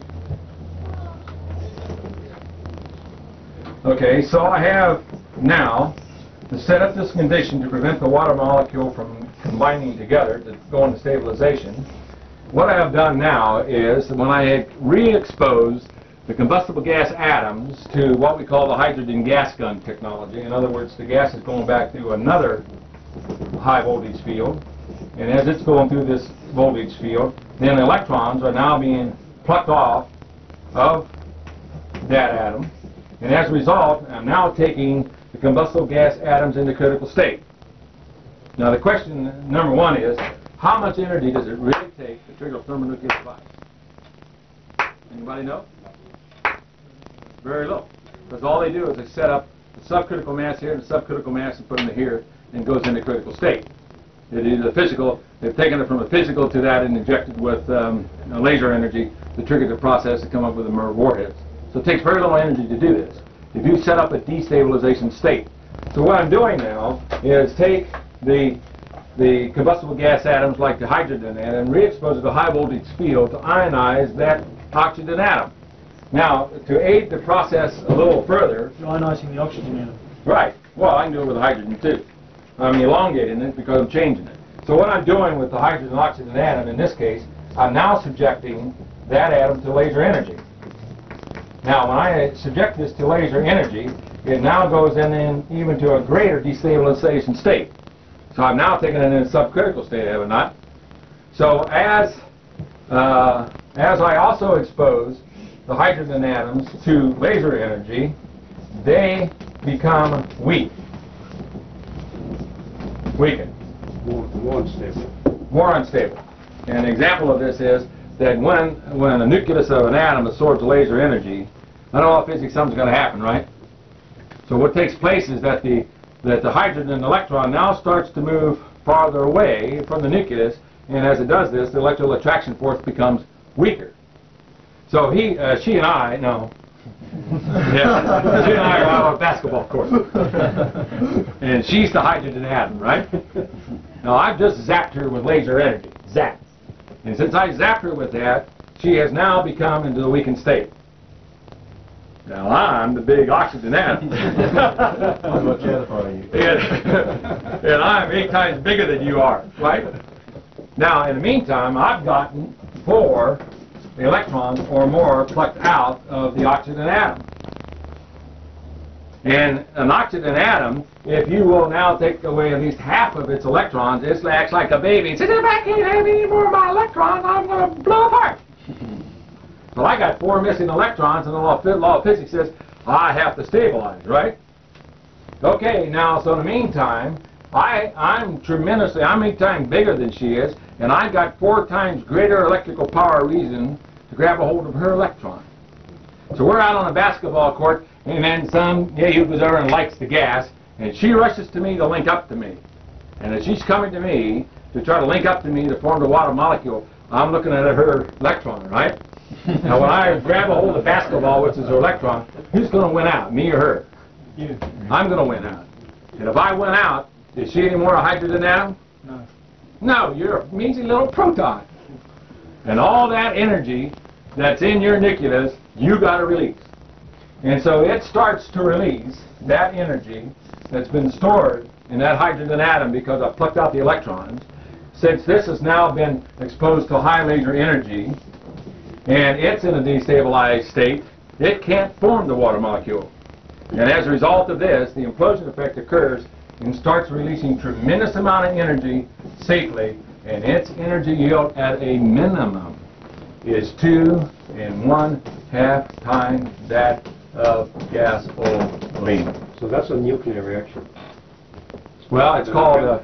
It becomes a nuclear reaction at that stage. Yeah, well, when remember the analysis says they either go to another atom state or an implosion effect will occur. Since the hydrogen atom is the least of the atom structure, it can't stabilize into another atom. And therefore the implosion effect occurs and starts releasing all this energy, which now taps into that little apex or opening areas to allow the other energy to come in. And this is coming out of what, heat? Thermal explosive energy. Tremendous amount of energy. This is what you want happening inside your internal combustion engine, for example. Oh, no, no. Right. This is the second stage. This phenomenon I discovered this by accident, where I triggered a volume of gas in a metal container, all right, that had a leak. But the leak was just sufficient to control the amount of air going into it. And that thing heated up to super red hot before it exploded. Yeah. Stan, could Well, I this- just ask a question if a minute, Yes. if you could digress? Could you quickly explain to us what happens in different terms, because it's the same effect, I believe, in a nuclear explosion and what you're doing there now. We're dealing with the same kind of concept. No, it's entirely different. On thermonuclear, you're dealing with like the billiard ball effect, that you're trying to bombard the nucleus, the nucleus to knock out its components. But you're still Okay. counting It's in an that energy explosion. source, the key, Well- the fourth dimensional source, as you call it. Well- It still comes into it, doesn't it? Well, no. This is a triggering process. All right, we're using voltage to set up the destabilization, and we are triggering it. Now, for an example, scientists were ignoring when they were looking at hydrogen fusion that 1/3, or the sun, is composed 1/3 of oxygen atoms. Now, in a particular process, these atoms have certain native intelligence to them. Just like humans have intelligence, animals have intelligence, so does atoms. And the oxygen atom has a very unique intelligence over any other atoms. What is it? It has the unique intelligence to trigger and release thermal explosive energy from other atoms. What proves that out? Well, any gas combustion process Yeah, of course. would need the oxygen atom to accomplish that. That's the only oxygen atom that has that capability. Catalyst. All right, now let's look at it another way, and then I'll go back. I think you called it an implosion, where a nuclear reaction is an explosion. And Yeah, also you're fragmentizing. You're actually trying to fragmentize. In this one, you're not trying to fragmentize. What else? You're looking for the triggering mechanism to I was looking create at mass the density. energy involved rather than the mechanisms concerned. I wonder whether there's a parallel there, just in terms of the energy involved. Well, I never really. Now I'll think about that and give you an answer. Let me go calculate Stan, that. what's left after you get this energy out? What's left? Nothing. There is no fragmentation of particles. It's pure energy. So the oxygen and the hydrogen both disintegrate into pure Right, energy. and they're totally consumed. I see. They're totally consumed into pure energy. Okay, now another example of this is when you're burning logs. Now you said 2.5 times the gasoline. You don't mean just the I'm burning sorry. of gasoline. I'm sorry. No. 2 1/2. It's 2.5 or 2.5 billion. I mean million. Million barrels. 2.5 million barrels of oil per gallon of water. Right. That's the amount of energy going. Yeah, not 2.5 times gasoline. So 2.5 million barrels of oil per gallon of water. So when you go home, take a barrel of oil about 10 high, and go down the freeway all over where you come, and then hold up 1 gallon of water. That's 2.5 million barrels of oil. Now this is a triggering mechanism, and once it triggers, it can't stabilize, so it has to continue to go on. And the analysis also is like burning logs. You know, in wintertime, have you ever burned logs? All right, now when you burn the log during the gas combustion process, are you not changing the atomic structure of the log? Yes, you're changing the atomic structure of the log, and as you're doing this, you're releasing that thermal heat energy from the log safely. Now you're releasing that energy up until the time that ash is formed, is it not? You know, as a little kid, my dad said, after we had a nice fireplace the night before, he said, son, it's time to clean up the fireplace. Well, you know, when I was about 9 or 10, well, Dad, what is this black stuff? Well, it's soot. What's soot made out of? Well, it's made out of carbon atoms, right? So the gas combustion process was terminated or stopped when the carbon atom was formed. Now, if you would prevent the carbon atom from forming, would not the process continue to go on until another atomic structure is formed? The same analysis is here with the hydrogen fracturing technology, except the hydrogen atom is the least of its technology, least of the atoms, so it cannot stabilize into another atomic structure. It goes on into an implosion effect and releases this tremendous amount of thermal explosive energy and releases it safely. This is why we can literally fly a tactical aircraft like an F-18, an F-16, and fly off the atomic power of water. And matter of fact, we are now retrofitting the technology to an equivalent to a Learjet, like a T-39, which will show and demonstrate, in fact, they're doing the exact same thing of flying around the world on very, very little water. Fly through clouds to pick up more fuel. Yes. Well, if you so desire to do that. But it's easier to go down and scoop it out of the sea and then go on with it. So this is the basis of the water fuel cell technology, which now gave us the abilities to move in a bilateral movement anywhere into the economy. But I've also taken the technology even to higher states of development. And in the next area was developing what we call the EPG electrical generator technology. And the prior art in generating electrical energy. was that in fact on a rotary type generator, they had an inherent design problem which caused the opposing magnetic field problem. And what the problem being was that is the alternator, when you created the electromagnetic field to satisfy Maxwell and Faraday's law of electrical generation, it needs to pass a magnetic field through a coil of wire, right, in order to generate electrical energy. Well, under the rotary type generator, whenever you would electrically energize the armature, you would now create an electromagnetic field which would create an electromagnetic circuit like you see right here. But the magnetic field, when you create it, has to jump across this air gap in order to allow the magnetic field now to go through this pickup coil. When I was making the presentation in Switzerland to the World Energy Symposium, they were working on what's called over-unity devices. And most of the over-unity devices had a limitation to it due to the fact that they needed to strengthen the permanent magnetic field. And in order to do this, they have to add mass to it. And when they add mass to it, then you needed more energy to exert to move the increased mass. And so it became inherently a limiting factor in trying to come up with over-unity devices. So the development was, can we also produce electrical energy at a very high magnitude and yet be able to comply with the law of economics and link it to the fuel cell technology? And to do this, we had to overcome the prior state of the art. Now, the prior state of the art required that you had to feed two forms of energy source into the system. The first one is, in this example, you had to feed in 120 watts of electrical power to create the magnetic field. Now, since the magnetic field was now jumping across the air gap through the stator ring and completing this electromagnetic circuit, then you had to add a second energy source to it. You had to add mechanical energy to the process. And if you take an ordinary car alternator and you try, once you apply 12 volts at 10 amps, then at 120 watts of power, that magnetic field is so strong that it would take a 7 horsepower motor in order to be able to turn this armature in order to pass the magnetic field through the pickup coils to generate the electrical energy. So under the prior state of the art says you can never produce more energy out than you put in the system because of this inherent problem which we call the opposing magnetic field problem. You know, if you take two permanent magnets, you put it together and you pull them apart, it takes a lot of energy, right? So it takes a lot of energy to break this electromagnetic field in order to produce electrical energy by allowing this magnetic field to cut through this pickup coil. So the key was, how can we bypass and overcome the prior state of the art limitations and yet produce a phenomenal amount of energy and do it economically? Now, we're using the water as the fuel source, and so we link this technology to the water fuel cell to give us the abilities to produce an unlimited electrical energy source as well as an unlimited gas source.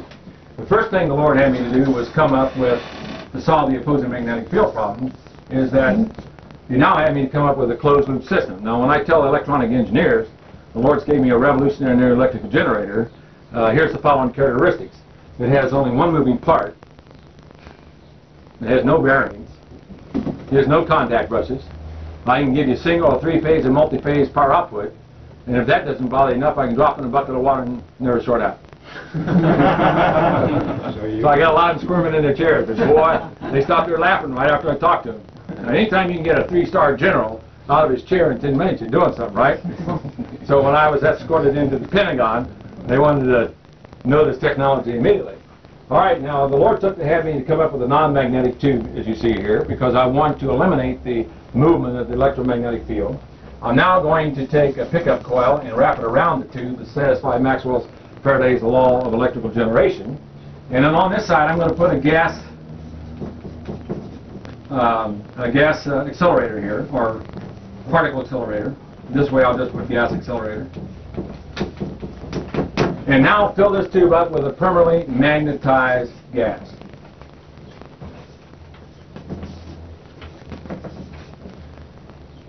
Now, the reason why the EPG electrical generator system was never in existence prior to this time is because there was no form of natural gas, magnetized gas that existed at room temperature. And as a result of that, we had to develop a way of producing the magnetized gas in such a way that we could stabilize it at room temperatures. If we could do this, then we would now solve the opposing magnetic field problem.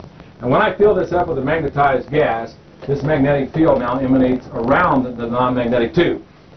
Now, General Abramson said to me, if you could show me how you could sustain that electromagnetic field, he said, you got the world's most efficient electrical generator. Well, General, now you're saying this in front of your technical people, not me. And the answer to that question was, I said, well, General, if this chalk was a magnetic bar, a permanent magnetic bar, the magnetic field would go from end to end, would it not? Now, General, what would happen if I would take this magnetic bar now and I extend it around to form a circle without any air gap? Which way would the magnetic field go? It would go around the ring, would it not? Like a toroidal cord? And the General got right out of his chair, because you realize the only energy input into the system now will be only to move the magnetic field, not to create the magnetic field. So if I would now move it in such a way that the magnetic particles would now pass through the pickup coil and I transverse the pickup coil, would I not now satisfy Maxwell's and Faraday's law of electrical generation? So am I now, question, breaking the magnetic field? No. The only thing I'm doing is I'm moving the magnetic field through this tubular structure. Therefore, do I have the opposing magnetic field problem associated with rotor electric generators? Yes, you do. You still have it. Well, from what I'm seeing here, you get it by back EMF created in the coil that's producing the electricity. There's a back EMF. Oh boy, we'll get into discussing that. On a car alternator, for an example, you have 33 turns, as an example, back EMF, and we'll get into this in a minute. But on the back EMF, under analysis, if you apply 12 volts at 10 amps across the field of the alternator, and the alternators are stationary, move it. And you cannot move that alternator. I agree. You yes, get rid of that one. You get rid of yes. that problem, absolutely. But you still have an opposition to the movement due to the generation. As soon as you start drawing current out of that coil, you get opposed magnetic field. We'll go into that. Oppose the gas magnet. Yeah, we'll go into that. So what you have magnetic particles in that tube? Is it the gas accelerator?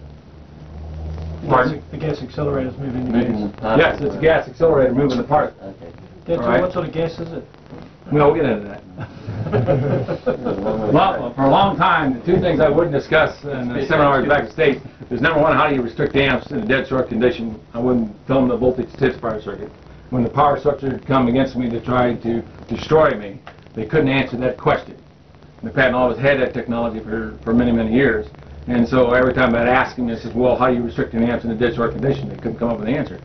You see, I had to invent both the voltage intensifier circuit as well as the electron extraction circuit. And as a result of that, was shown and demonstrate the capabilities of what we can do. Now, in this case, for an example, let's just go on with analysis and then we'll get into the EMF of the coil. If, for an example here, if I would now put a non-magnetic turbine wheel here, and I hook a small little, or hook an electric motor here, the question is, how much energy does it really would take to move the magnetized gas to this closed-loop circuit? It would not take very much energy. It would not take a 7 horsepower motor in order to move the magnetized gas through this pickup coil. Now, since I don't have to take a great deal of energy to do that, how big, if I hooked the electric motor to this non-magnetic turbine wheel, how big would the electric motor be? Little squirrel cage. This would be, right, the little small one. Now, I could operate this electric motor by AC power, but if I didn't have AC power, could I use solar? Yep. Now, I'm not talking about using solar cells, banks of solar cells that go to cost you $144,000 a piece. I'm talking about 2 or 3 little solar cells that about yay big. Okay, you ever see these little cars going around that the kids play with, you know, solar cars? All right, now, if I don't have solar energy available, could I use hydraulics to move the gas? But how about Human power. steam power? Steam Power, human power? I can use the energy generated by the coil. Yeah, well, we'll get into that. How about wind power? Can I use wind power? Yeah. All right, now I'm not talking about the gigantic windmills like NASA have. You ever seen these popular science where they have these gigantic wind blades and all this stuff? It's going up around 320 feet high. Why do they need these gigantic blades? You need 7 horsepower. Yeah, you need to overcome the opposing magnetic field problem associated with it. Well, now if I don't have the opposing magnetic field problem, So will my windmill be about like that? Yep. Could I hook it on the front of the car, and as you go down the road, the windmill will now move the magnetized gas, produce electrical energy, go through the voltage intensifier circuit, restrict the amps on voltage to take over, to produce the hydrogen gas from running car. Could I do that? Yep. Am I defying any laws of physics? No. Okay. So Why would you need the hydrogen producing the equipment when you can just use it with an electrical motor? Well, we'll get into that too.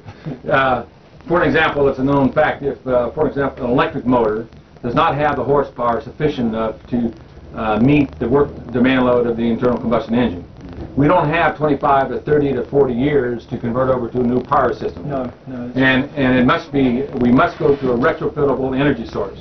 All right. Now that brings me to another situation. I'm going to get off of this and go back a minute, because there's one area of technology that has always been asked. One And question then we'll go on back. that, Lee. Yeah. What you're saying then, once you take the pulls and magnetic force out of that field, it requires next to no energy to rotate it at all. No, we'll get into that. It's always going to take energy input in the system. But not much. Yeah, but we'll go on even to higher technology. I'll leave this right here and go to the next board here, which I did not talk about. There's another very important dynamic phase to the development of the water fuel cell, which is primary importance. And this phase is the ability to adjust the burn rate of the hydrogen gas to co-equal fossil fuels. Now that was the #1 technological breakthrough that gave us abilities to have a retrofit energy systems. Now out in California there was an outfit that was spent $2.5 to $3 million to try to develop a hydrogen-powered motor, and they shut it down because they said we need new exotic materials. They use ceramic materials, they get super hot, you hit it and it vibrate and crack. All right, so they shut the systems down. Now we needed to be able to get the existing cars running, the existing trucks running, and get it in the economy quick. So the key was, how could we be able to adjust the burn rate of the hydrogen gas to co-equal that of all of the fossil fuels? Now if I could do this, then the water fuel cell technology can be very quickly implemented into the economies of the world to stabilize the economy of the world when we're going through this crisis.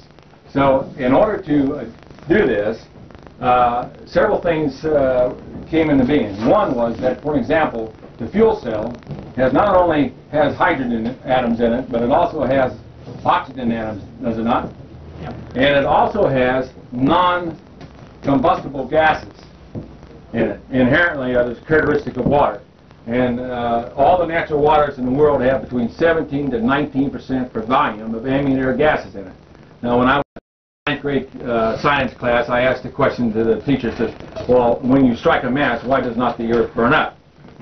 Well, the reason why the earth doesn't burn up is because the bulk of ambient air is composed of non-combustible gases, or gases that do not support the burning process, like nitrogen and your rare gases like argon. Okay? So because of this, the atmosphere doesn't burn up. Now when we release the hydrogen and oxygen gases through the electrical polarization process under resonance, then we now automatically adjust the burn rate of hydrogen. I'll put it back up here again. The burn rate of hydrogen from 325 centimeters a second down to the burning levels of 43, 42, 41, and this would be gasoline, to gasoline or even to diesel fuel.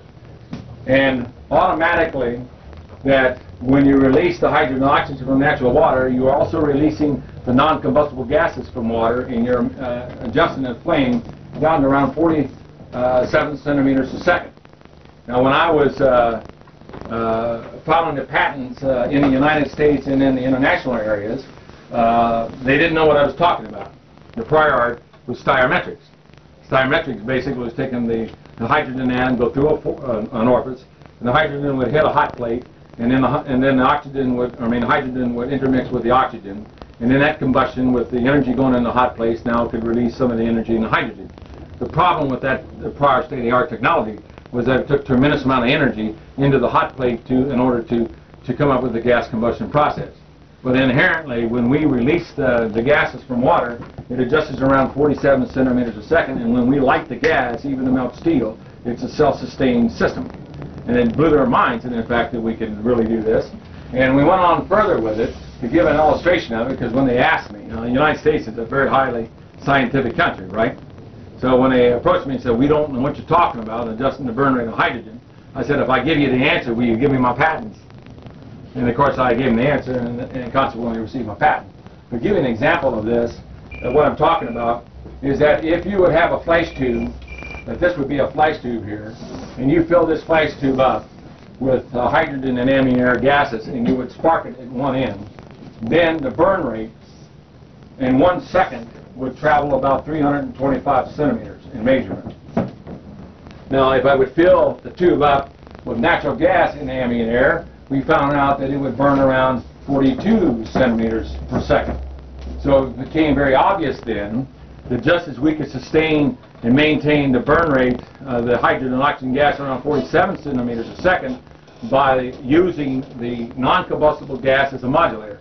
Now what I mean by here's the oxygen atoms, and now you subject it to a modulating gas, and this is the oxygen atom as you see right here. And so as a result of this, that the modulated gas, or the non-combustible gas as you see right here, slows down the speed by which the oxygen atom unites to the hydrogen atoms, and as a result of this, you now slow down the speed by which these two gases will go into combustion. So it's quite obvious that if we now would subject natural gas or take hydrogen, we now can inject more non-combustible gas in the process, and we can take it right down to the burning levels of natural gas or gasoline or diesel fuel. So all you have to inject is air. Right. So now we got a third component to the technology to comply with the law of economics. The only thing I'm using now is natural water, right? Voltage, which I'm not, is a non-consumable source of electronics, right? Now I'm using ambient air. Now you guys, anyone can come up with cheaper commodities than that, let me know and I'll go pat him on the back. Okay, so now that gives us the ability to use an ambient air in the process. Now when you look at an internal combustion engine as an example, then you, as a design engineer, you will look at the internal combustion engine in three ways. And as you see here, now when we feed this in, the gas coming in, get my little spark plug here, that when the gases go in, number one, the internal combustion engine is a mechanical drive device, is it not? Got us here today? Yep. Okay, secondly, is it not an air pump? Yep. Does it take the pump and sucks it into the carburetor? Yep. Right? And shoves it out the exhaust. Yep. Thirdly, is it not a manufacturer now of non-combustible gases? Yes, because as the ambient air goes in and mixes in the gas compression process, there's two things simultaneously. It consumes the oxygen atom and also consumes any burnable product in the air, so its byproduct is non-combustible gases. So it's very easy now to take the internal combustion engine, take the fuel cell over here, the water fuel cell technology, come up in here, meter mix it with the exhaust gases, and as a result of meter mixing, now we can take it and pick it back up, and we now automatically adjust the burn rate of the hydrogen gas to go equal gasoline and diesel fuel. Now since I'm using the ambient air up here, how much is it costing me? Zippo, right? So it takes and does it comply with EPA standards? Yes, because the non-combustible gases of the air going through the process does not interact with the process, so you're not changing the status quo. So when they talk about it's impossible to do something, it's only to the creative imagination of the technology. Okay, so now we take this technology, the non-combustible gases, is that we now can take hydrogen, we can take air and expose it to the flame to create non-combustible gases, and now we have a way of taking and transporting hydrogen gas through conventional gas grid systems without ever changing it. Now the prior art says that you have to take hydrogen gas, cool it down about 465 degrees below zero, you got to put it under a lot of pressure, and you got to truck it down the road. You spend a lot of energy to move the hydrogen down the road. But by simply meter mixing now, non-combustible gases from ambient air, you can now adjust the burn rate of hydrogen less than that of your standard fossil fuels. And guess what? You don't even have to change even the control knobs on the distribution lines in order to get it transported. So all of this is still now complying to the law of economics. So that was the number one major invention, was to be able to render hydrogen safer than that of natural gas. And of course the quenching circuit technology gave us an ability. Now another area that we developed to comply with the federal and the state safety code regulations is we developed what was also called the quenching circuit technology. And in all probability, if the NASA would have had this technology, our astronauts would not have died in vain. But to give you an example of this, as an example of this form of technology, I'll go like this. It is a requirement on the gas ignition that the hydrogen and the oxygen atom must unite together to bring on spark ignition, right? So we found out that The fuel cell is a multi-gas generator. It's producing and releasing the ambient air in the form of non-combustible gases in the process.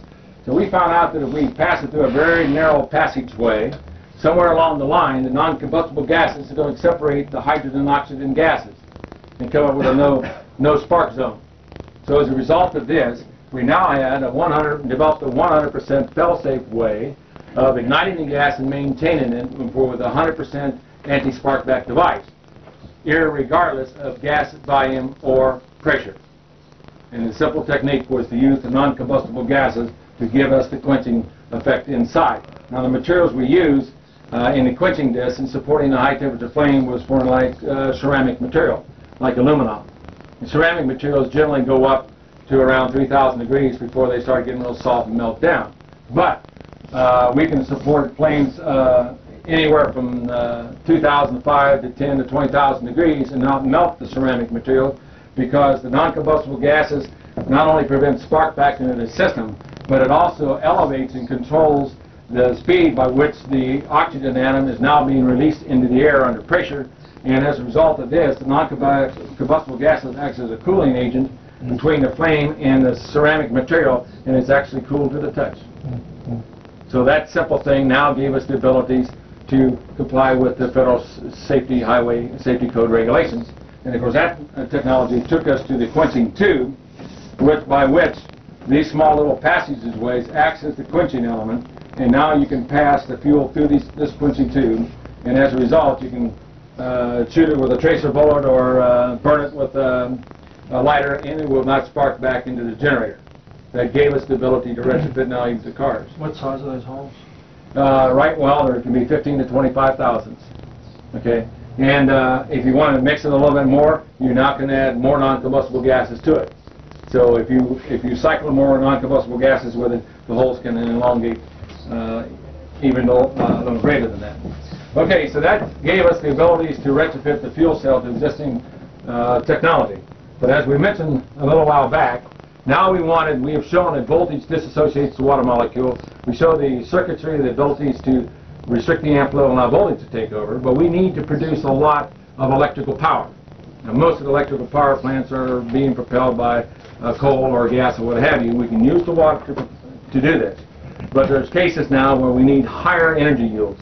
And so the EPG system was developed for this purpose. One is, I was showing you, with the magnetized gas inside the closed loop tube, we're using various methods to propel the gas.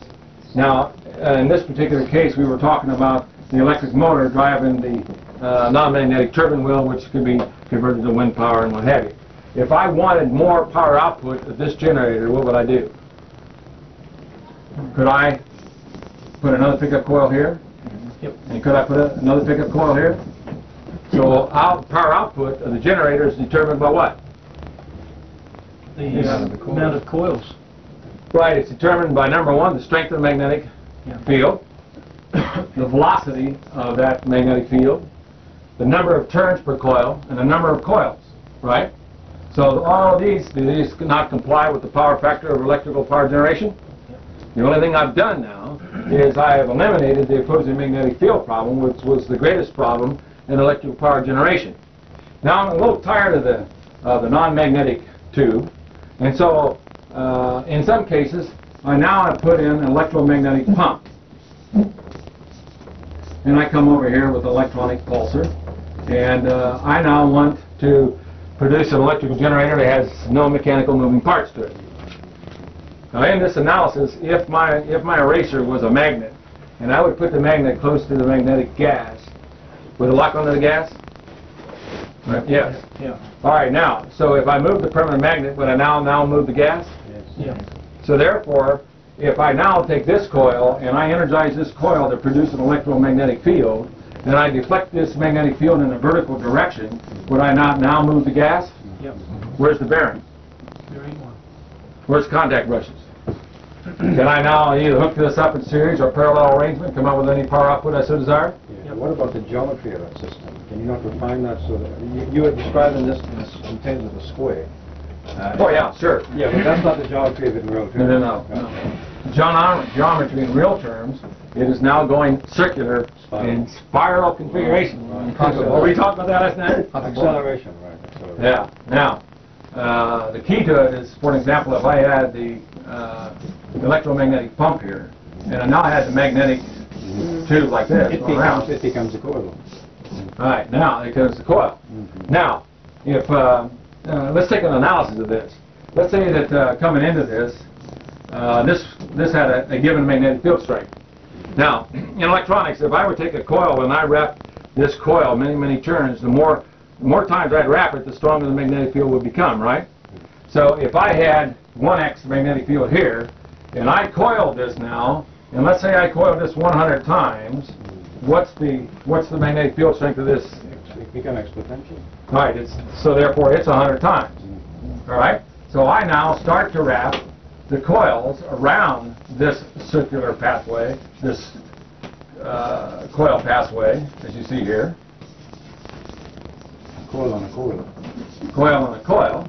Now my power output is determined by, again, the strength of the magnetic field, right?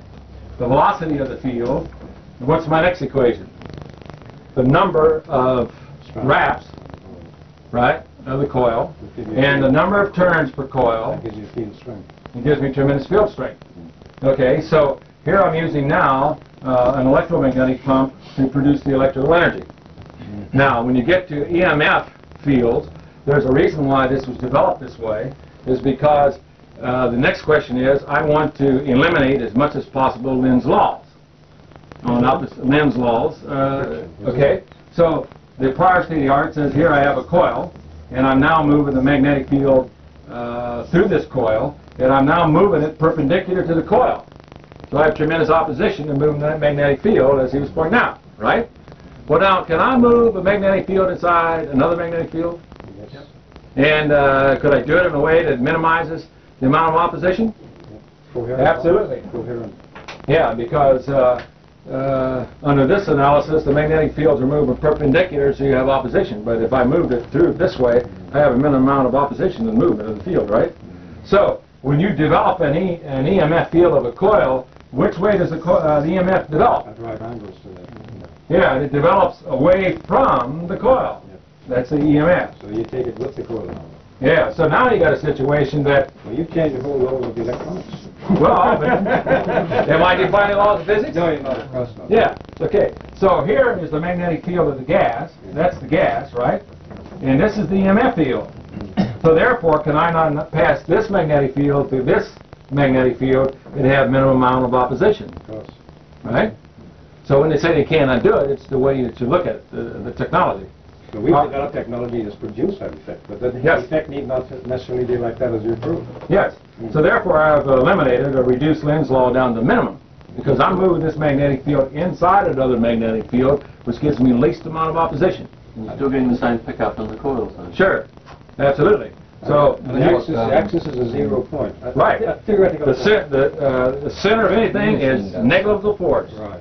It's a negligible force in the center. Theoretical axis. Right. So the differential is from 0 on out. And so therefore we have the ability to move the magnetized gas with a very little opposition to it. Now you link this up with a water fuel cell, and a water fuel cell now is producing the electrical energy. Can I not increase that electrical output still further? You control it. All right, now when you move the magnetic field through that alternator, that field moves at a very slow pace, very slow. So now can we increase the speed of the magnetic field? And can we not do it in a way that we can increase power output still further? So we've taken the technology now, even to a very higher state. We have now taken it to a point of solving the problem of over-unity devices by simply now injecting laser energy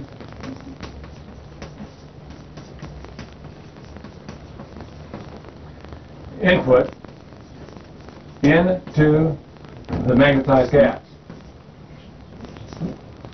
Now what I want to do is give an analysis here. Now let's say, for an example, this is exit. All right, now I want to increase power output still further. And I'm now starting to inject laser energy into the magnetized gas. Now the key was, how can we increase the magnetic field of mass, or increase the magnetic field without increasing mass? Now if you're doing that, you can do something. Now we talked about the coil wrapping, but another classic example is if I had the magnetized gas here, it's a phenomenal effect that if I would inject laser into the process, this electron would move out to a higher orbit, would it not? Yeah. Now in the law of physics, I better stop. In a mechanical drive system like the electromagnetic pump system to drive the magnetized gas, I pointed out in the development of the electromagnetic pump system that will drive the magnetic gas and all of its physical parameters of producing electrical energy very economically. Now, the question now comes, can we produce large amounts of electrical energy by moving the magnetic field even or close to that at the speed of light? Because the magnetic field moving through the rotary electrical generator is relatively very slow. Now, the key to higher power generations was in the areas that, like on over unity devices, as we had mentioned, is that the prior art limitation was that to increase the permanent magnetic field, you had to increase mass, which meant you had to increase the energy input in to move the mass, so that inherently became a detriment to trying to produce electrical energy. So can we not now, for example, go ahead and then amplify the electromagnetic field of the mass without increasing the mass? And what we found out was that as you inject the laser energy and the nucleus is absorbed in the magnetized gas nucleus, then this electron now moves out to a higher orbital state. And we know that under the law of physics that when you do this, something's got to happen, right? It could be And anti-gravity, yes. Yeah, yes. And one thing that takes place is that this electron, the electromagnetic field now, that holds it in its outer orbit becomes weak. And when this becomes weak, then for every action there's an equal and opposite reaction, then this electron starts to spin at a faster velocity. And under the electromagnetic theory of magnetism says that whenever a negative charged particle moves through an electrostatic field, B, its byproduct is electromagnetic energy. You know, there's four forces that affects the atoms. There's electrical force, electromagnetic, weak and strong nuclear forces. It's the electrical force that really is applied to difference of potentials that applies directly to the atomic structure of the atom, and then all the other ones are just built on top of that. So in reference to increasing the magnetic field strength, it was quite obvious that all we had to do was inject and allow laser energy to be absorbed by the atoms of the gas to now cause the electron to spin at a faster rate as it's now moving away from the nucleus. This gave us the ability to increase the magnetic field without increasing the mass. And that was the answer to over unity devices. Now, we're producing now, as we inject the laser energy into the EPG system, I've now converted the non-magnetic tube into a light guide. Light guide. Now, what that means is that I've now put in a reflective surface inside the non-magnetic tube. So now when I inject laser energy, a volt of laser energy into this system, and let's say, for example, this is a 10-watt laser, I'm now producing this magnetic field strength, A. Now, as I do this, then this laser energy, would it not now start moving through this corridor, reflective corridor, close to around the speed of light? So as a result of this, now this laser energy is starting to move this field, this pulse field, and it starts moving and bouncing back and forth and closes this loop system and produces it at an extremely fast rate close to the speed of light. So if I want to increase more power output, in one example, as we pointed out in the prior art, I could add more coils to it, right? Mm-hmm. But now I want to increase tremendous amount of power. Let's say, for example, now I would take this non-magnetic tube, and I would take it from here to Auckland. How far away is that? 20 miles. 20 miles. And then I take the tube and loop it back here. And I wrap 1,000 turns per coil around this non-magnetic light guide. And I hook these coils in series parallel arrangement all the way to Auckland and back here. And I fill up with a magnetized gas, and then at the one end I set a laser to it. Now if I take a laser and I strike the laser, how fast would the light energy go through the tube to back to here? Speed of light. And then faster than you can blink your eyes, right? Less than a nanosecond, right? All right, so now if I take a 10-watt laser and I laser, then I produce this magnetic field strength. it would now move close to the speed of light to come back to here.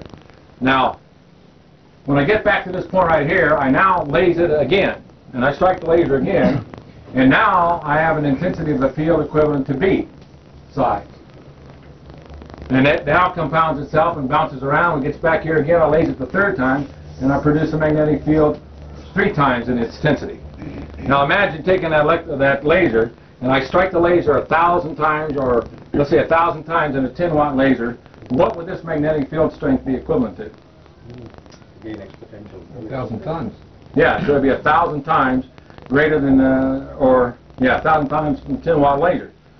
Okay, so I have what, a 10,000 or 100,000 watt laser equivalent of moving this gigantic magnetic field. So I'm now moving this magnetic field close to the speed of light. Now, the EMF field of the coil is only generated after the magnetic field goes through the coil wire, right? So as that bolt of laser energy is going through the gas, then there's very little resistance of this being moved through the coil, because as it's going down that coil, it sees an open corridor with very little resistance. Is that not so? So the EMF is only built afterwards. So if I would pulse this now and set this field and pulse it and hit it at this intensity, how much electrical energy do you think I can generate? More than you ever want. I can generate all the electrical energy for all the major cities. So in other words, you've done in the New Zealand. equivalent of Are breaking you the sound barrier, you go from the EMF barrier. Yeah, sure. Are you saying that the laser will carry the gas around with it? No. The gas remains stationary, and the laser action, in other words, the expands atoms. and contracts. Right. And so, isn't that nice? You streamline the thing just like a hypersonic aircraft. Right. It's leaving the shock waves behind it. Right. You've got ahead of the shock waves. Right. No resistance. Absolutely no resistance. Isn't that amazing? I found him in. Now you link this electrical power generator with the water fuel cell technology. What can you not do? The technology is only limited to the imagination for you to put it to work. That on its own, just as is just phenomenal.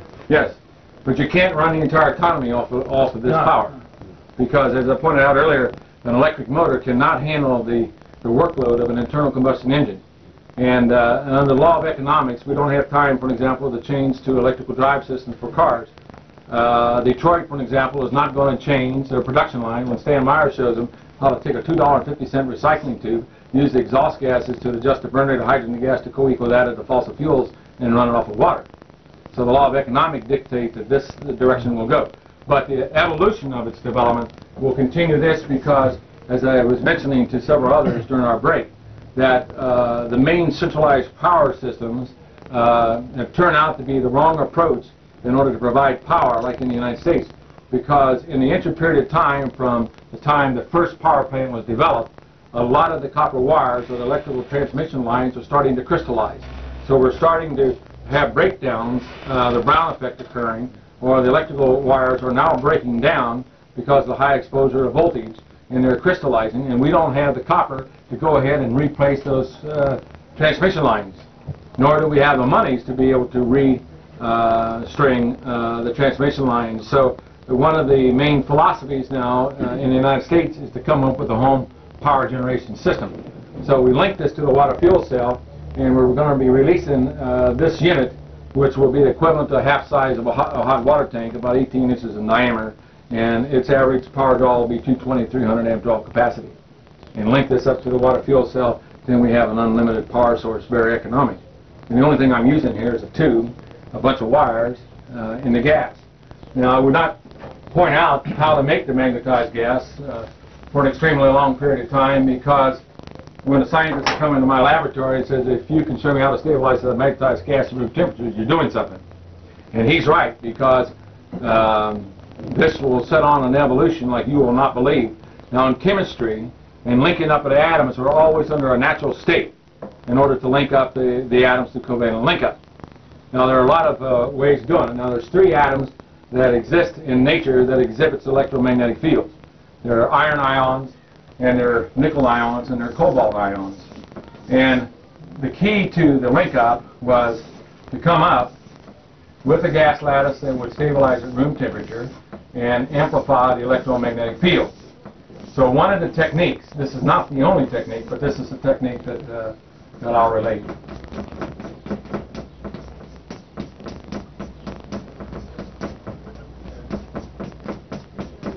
But there will be an evolution now in chemistry where hundreds of millions of new chemical compounds will come about as a result of this. Under the prior state of the art, there are such atoms now in this particular case to make a magnetic gas lattice. We're going to use an iron and iron ions and argon as an example. Iron, cobalt, and nickel are atoms. Now, they look at it as a metal substance, but really they're composed of the same atomic structure. They only have different number of protons and different number of electrons, right? All right, so if you get them down into the atomic structure, then they operate and function just like any other atoms do. And now, the reason why iron as an example, or cobalt or nickel exhibits electromagnetic fields is because all of their electrons rotate in the same direction. The reason why the wood and so forth does not exhibit an electromagnetic field is because their electrons pair together and they rotate in opposite directions. Okay? And has been examples of taking atoms and exposing them under plasma under real high temperatures and high pressures, and they would start to exhibit an electromagnetic field. But tremendous energy must go into that type of system to try to generate the magnetic field. So the key is, how do you stabilize it? Well, as we pointed out earlier, that when I took the combustible gas atoms, which we call the hydrogen gas gun, and we exposed that atom to a high voltage field, we got the ionization effect occur, right? Now in this particular case, I'm using iron and argon atoms to link up. Now, traditionally, argon is an atom that doesn't link up to anything. It's chemically inert. Why is it chemically inert? And the reason why it's chemically inert is because its second electron orbit is composed of 8 electrons. Complete octave. Right, and as it has its 8 complete electrons, it doesn't want to covalently link up to anything. Well, now, the question is how do you look at it to accomplish the problem? Well, if it has 8 electrons, why can I not now expose the argon atom to high voltage and pluck off its electrons? Can I not do that? Huh? Can I now inject laser energy into the process that aids the process of now aiding to knock off the electrons? In other words, if I had an atomic structure this way, then the electrons would go from that orbit to K, L, M, and N orbits, and then eventually be ejected off by the voltage. Can I not do that? Yeah. What proves that out? How about an argon laser? It does it. All right, so therefore, the point in the hydrogen gas gun technology, by the way, the hydrogen gas gun technology can be reduced down to the size of a spark plug or the fuel injection port of a F-18 or F-16. So you can miniaturize this thing down tremendously. Now in this technology, matter of fact, when you send laser energy into this process, not only could we generate the electrical lanes for all the cities in New Zealand, but I can reduce it down to the size of an IC chip and replace the battery in electronics. Isn't that phenomenal? Okay, now, get back on this a minute. If I want to be able to covalently link up with atoms that normally do not link up, then can I not just simply pluck the outer electrons of that atom and now use it as a covalent link up? So if I pluck 4 electrons from here, from the argon atom, would it not now link up with the iron ions that also have missing electrons? Which was not possible before. Yes, and the reason why it wasn't possible before was the invention of the VIC circuit. The VIC unit restricts amp flow, right? Now like a neon tube. You take a high voltage of neon tube, it produced the light, it plucked off the electrons, right? And then when it was plucking off the electrons, it allowed electrons to go back in the process to stabilize it, to go ahead and pulse again at 60 cycles to release more energy, right? All right, in the VIC unit though, when you pluck the electrons, you're not allowing the electrons to go back into the process. Now, so therefore, if I would now expose these 2 opposite gases, and I now set and inject laser energy in the process, and plucking off their electrons, if I pluck off their electrons, would they not covalently link up? Absolutely, they would have to link up. So now I have a gas lattice now, where it now can exhibit the electromagnetic fields. So if I were to put the gas lattice now inside... You're saying the gas lattice is argon and ion? No. Argon and iron ions, or nickel or cobalt, or any combination thereof. Okay, this is only one example. Where do you get the ions from? Well, if you have iron, can you not decompose an iron block into iron ions, and then made up of atomic structure of atoms? Once you knock the electrons off, that's the whole thing, isn't it? Right. The key was artificial knocking it off. As a result of this, hundreds of thousands of millions of new chemical compounds will come about. The prior art in chemistry is if you had atom A here and say, well, I need atom B down here, they may have had to put a whole string of other atoms to come down here to atom X, right? And the reason why they did that was because of covalent link up of the atoms, right? All right. Why can I not bypass the step and knock off the electrons here and knock off the electrons here and control it to such an extent that they have a match? So you can get like quarter tones in the atomic structure instead of having the harmonic Pythagorean structure. You can vary that along in great further shades. Right, absolutely. You see that? Am I defining laws of physics? It's like artificially produced isotopes. Right. Or artificially simply lit. Well, isotopes, if you want to talk about isotopes, you're talking about putting more, 2 or 3 electrons into the orbit and everything. What we're doing is plucking the electrons out. All right, we're plucking it out. I'm injecting laser energy into the process to simply aid the process. In other words, here's the atom, and I'm now injecting laser energy. What sort of laser energy? Is it helium, neon, or argon, or doesn't matter. Doesn't matter. Anything. I mean, on certain atoms, it will take a different frequency of laser energy, but you simply tune in on the laser frequency of absorption, and so it does it. So basically, a photon light source works very well on it. If here are your energy orbits, and again, you're bouncing from K, L, M, and N. So if you subject this, you're knocking off the electrons. You're subjecting it to a tremendous high pulse voltage. I'm now plucking the electrons. I still have the laser energy here to keep it from going back to stable state. If I intermix those chemicals in the hydrogen fraction technology, they will covalently link up. What sort of voltage do you need? Is it 10,000, 50,000? Doesn't matter. Very little. How much? See, in kilos. The high voltage plucking device. Yeah, it doesn't. It can go from 2,000 volts to 10,000 volts, or take it to 20,000 volts up to 90,000 volts. It depends on what type of application that you want. The key was that we could produce hundreds of thousands and millions of cubic feet of magnetized gas in the garage by using the hydrogen fracturing technology or hydrogen gun technology to give us this ability. So now we're linking, unlike atoms that heretofore you could not link up naturally. We're artificially linking them up by plucking out their electrons. So when you expose the gas to an external magnetic field, then what happens is the magnetic field of this iron ion now starts to link up and you produce an electromagnetic flux line, like so. Which is a composite of the whole lot. Yes, right, all the way around the tube, all the way around the non-magnetic tube. Now the reason why I'm using argon in this case is that there's some characteristics to argon. The characteristics being is that argon is like a lubricator. Second thing is that it's an anti-static device. It doesn't like to transmit electrical energy in it. And it also has the ability that it's a magnetic shunt. It doesn't like to be magnetized. And as a result of that, then when you expose it, you're now creating this electromagnetic field. Isn't that amazing? So not only are you're linking up the gas lattice by covalent link up, I'm also now linking it up by electromagnetic link up from one atom structure to another to produce the magnetic flux line.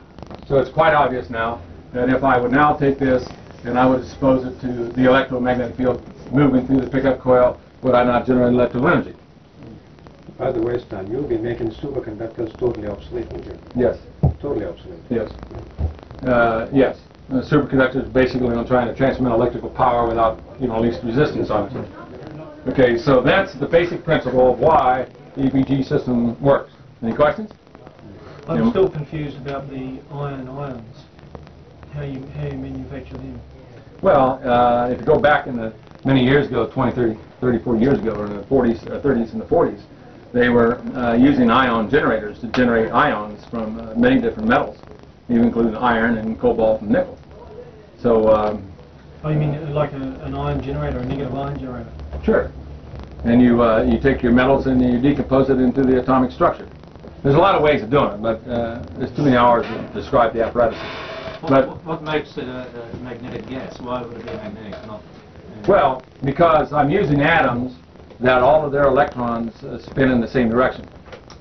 So if you have an atom that all of its electrons spins in the same direction, it will exhibit an electromagnetic field equivalent to the number of electrons that are spinning under the electromagnetic theory of magnetism, that whenever an electric charged particle passes through an electrostatic field, its byproduct is electromagnetic energy.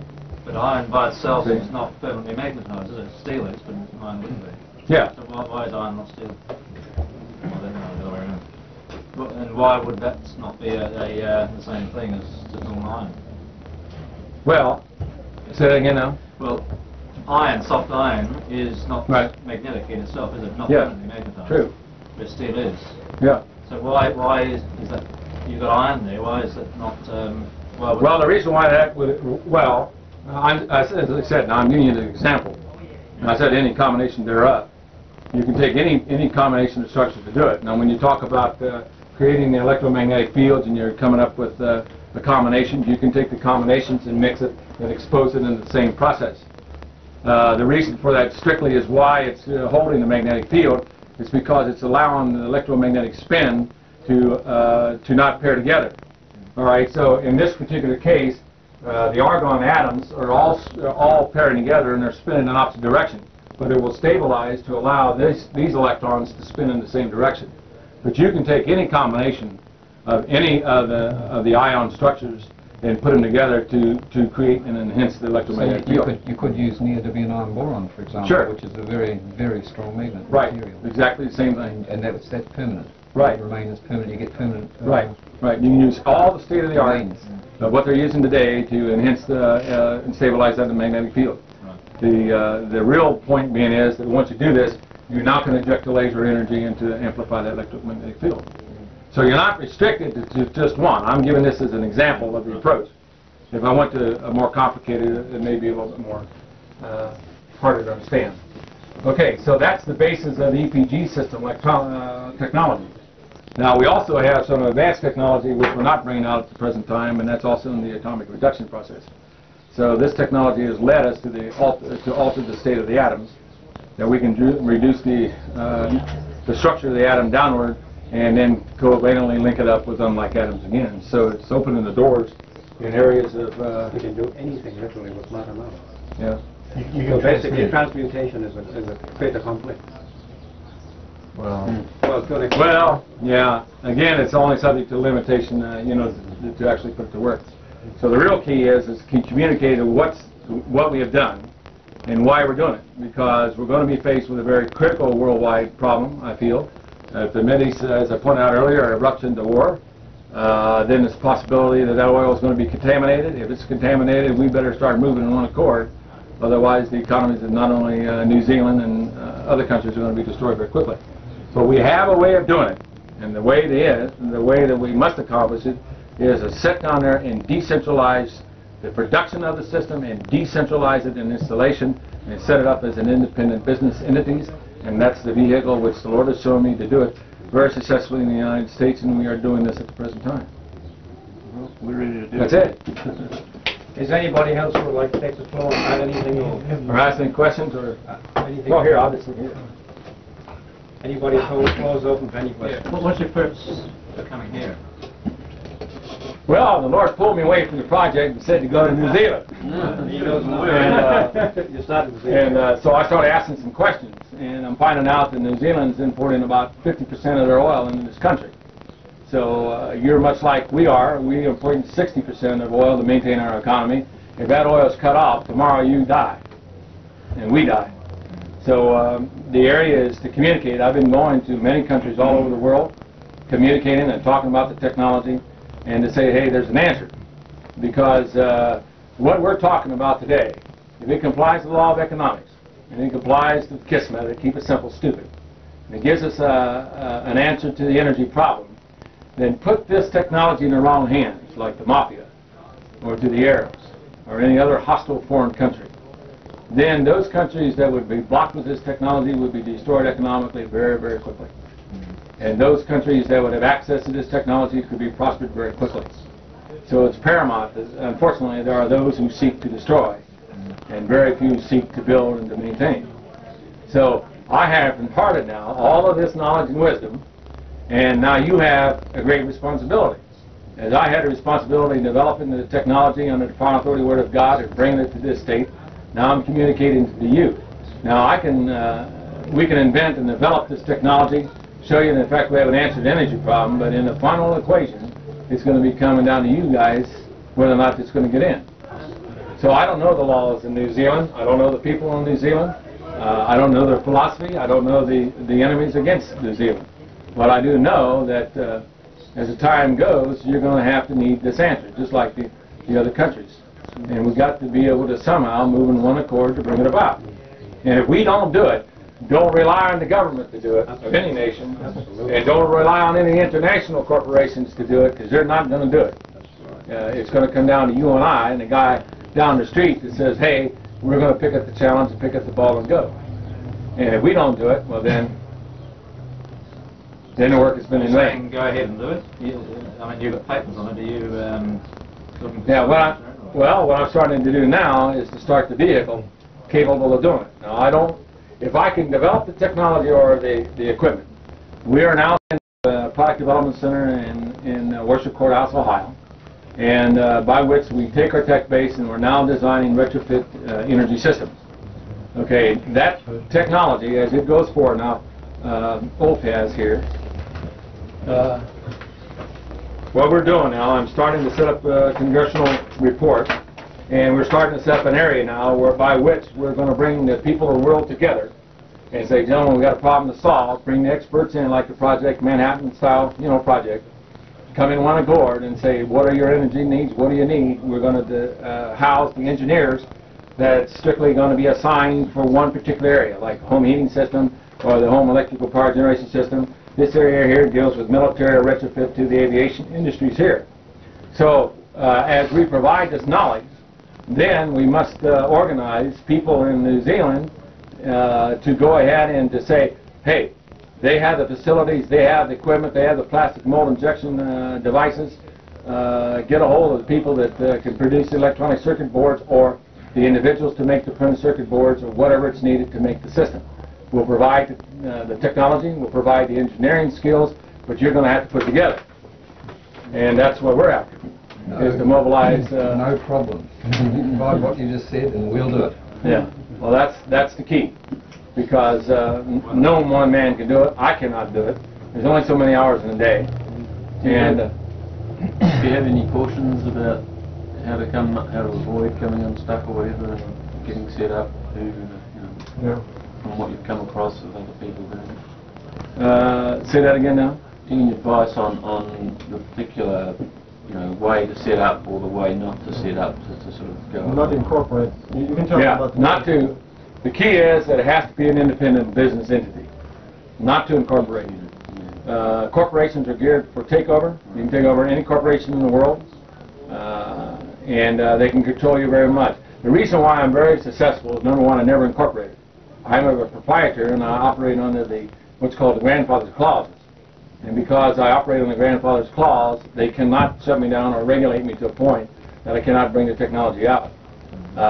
So I would recommend, I don't know the local laws in New Zealand, but I would say that they're basically the same. And so go to the small independent business. Number two is like I'm going to the plastic mold injectors or people that have already their facilities and their equipment. Say, look, you need a product to make money. I'm going to provide you the wherewithal to make the product in order to stay in business, and which will aid us. Now we're to set up a distribution center, maybe one, possibly two in New Zealand, that the parts will be made, go to distribution center where they receive the quality control check. Once it goes through the CQing area, then you will have hired out sub-assemblers or people who will take the various parts, go back and assemble it, test it, bring it back in again, put it in the package form, and ship it out the door. So again, it's a good way to mobilize in order to mobilize quickly to get the power technology in. Of course, the other thing this can do is it can generate thousands of jobs. Yes. Thousands. Yes. I don't know what the unemployment here. High. To over 5%. You probably have to import people just to get the product to get it in to stabilize the economy. Or just work harder. And the next key is that you're going to have to center as to what areas. If the Middle East crisis occurs, then you're going to have to get with me and say what areas it's going to need to power source quickly. Because I don't know what the food supply chain is in New Zealand. It's trucks. Huh? Food supply is good. Yeah, but after so many days, it's gone. That's right. It's trucks. See, it's 27 days in the United States. So We've got a bit of help here because of the natural gas supply. Yeah. And we've got CNG and LPG is locally produced, so it helps a bit. We have actually got quite a large oil supply, which is they can up the production. About 70% Yeah. for a short term. yeah, for short term. Only So short term. so then you got a 30%. See, like the natural gas here alone, they strip the hydrogen out of it before it's supplied to the motor car. Yeah. And the Auckland Gas Company takes the hydrogen out again when it gets here, but there's still a little bit left. So they take the hydrogen out of the natural gas when it gets to Auckland. So the natural gas cars are run on natural gas, so gutless, Yeah. no power at all. Yeah. What a waste. Yeah, most of the oil companies you'll see today, the international ones are dispersing. They're divesting so fast it's unbelievable because they know that the raw material is no longer there. And so they're going in every areas that they can imagine, not concentrating on the areas of oil. Like tobacco companies. Huh? Like tobacco companies. Yeah. So maybe New Zealand, it seems like it's a little bit better off than the United States. There are other countries, like for example, like in the North Sea, England and some of the Scandinavian countries and other European countries felt that they were safe. That well, we've got our oil reserves up here in the North Sea. Well, last year alone, the pressure in the North Sea dropped by 1/3, and it's dropping more today. So in 1 year, it dropped by 1/3 of its capacity. And don't think England is not vexing greatly today, because they're in a point of shutting down the nuclear power plants. And Sweden is in the process of, what, next year or so they're supposed to be shutting down their nuclear power plants. There will be more, isn't it? Yeah, so, Yeah, we've got Siemens down here trying to sell this government another its first nuclear power station. There is considerable interest in amongst the powers that be to put in nuclear stations in New Zealand. Oh, We're working on it now, so we've got to get in parts. yeah, they don't, they have not solved the problem on radiation and the hourglass effect. They never will. What Yeah. plan of attack do you recommend? I know you've outlined us briefly as to how we should get this into operation, but what's your first move to sort of tie this all up so that people Yeah. like myself and everyone else here can get involved? Get back with me as soon as possible. My fax number is 614-871-8075. And write me and get back with me and how you feel that we can implement this technology. I know nothing of New Zealand. You live here, and you know the best approach. So I need what you feel would be the most ideal approach to move, both from a standpoint of a national emergency situation, and the other one being in without a war condition. Does it relate to, say, the application of natural gas on a motor car? You know how that's applied. Would it relate to that sort of situation? Yes, No, sure. A retrofit kit would be very Yeah, similar. it's, yeah, a retrofit. So there are natural gas fitters within this country already. Yes, I mean, Oh, they could fit them without any trouble at all. So the fitting equipment is there already. It's all in place. Well, you can't hook it up. You can't hook it up to a conventional carburation system or an LP gas can't. system. You cannot do that. No. But what I'm saying is that these organisations that are got in the position of retrofitting a natural gas system to Yeah. a motor car can, because of their experience, I see as being a natural person to go towards fitting the retrofit equipment, the hydrogen retrofit equipment to an ordinary motor car. Yeah. Well, here again, it depends on who controls them. What about the thought of actually doing a national news release on this, like one that they can't stop? And the way that we could do this is by having a car in New Zealand that runs on the fuel cell. Now, let me give you a classic example. We were preparing a car to come to Australia and run in the Solar Australian race, right? And we were calibrating and debugging the pre-engineering unit. And the straw that broke the camel's back, so to speak, that we got through the fax machine, the sponsors that was going to bring us over, the contract boiled out to be nothing more than a deed of property transfer and a bill of sale on the dune buggy. For the price of plane tickets coming off Australia to show how you can run a car on water, I will assure you we would have never got in the race the first day. The way that the contract was written. So unfortunately, there are those who seek not to allow it to come, and so it has to come by not through the federal government and not through the multinationals. But the thing is, all these LPG fitters and so on, these gas fitters, have to be licensed to handle all the explosive gas and all that sort of thing, and so instantly regulations would try and stop this hydrogen cell. Oh yeah. For that, from that point of view. There's no explosive gas until you put on the accelerator. Yeah, that's right. See, it's a constant demand until you generator. need it. So we solved these. There's no storage. Well, Sure. you can, It's in the patent. It's in the patent. It's in the patent. Yeah. There's this. I mean, you don't have the problem of storing hydrogen gas under high pressure. Well, you got no water in the tank. Yeah. So you see, on like for example, on impact, you have an electronic jar switch on the. We got the green light to take the technology and demonstrate it like in the Indy 500. Yeah. And we showed them, in fact, that the technology was ultra safe. Safer than petrol? Yeah, because it was electronically, we can shut it down. If the fuel cell, let's say, is retrofitted to an existing car, then on impact, it would activate the jar switch, would shut down the electronic circuits, which would de-energize the system. So if on an impact, if the housing of the fuel cell was ruptured in any way, the only thing that's coming out is natural water.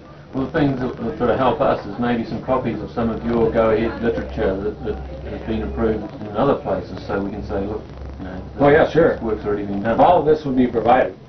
I still Is think there any that storage of the hydrogen and oxygen somewhere? That, I mean, you'd have to have something in order to start it. just a Just tube from the It's a cell. conversion process. yeah, and just very little. You only need just a little couple of gas to do this. A couple of gas means nothing as far as you're going to spark ignite it. It's only going to release it out of a pressure release valve and just go pop, and that's it.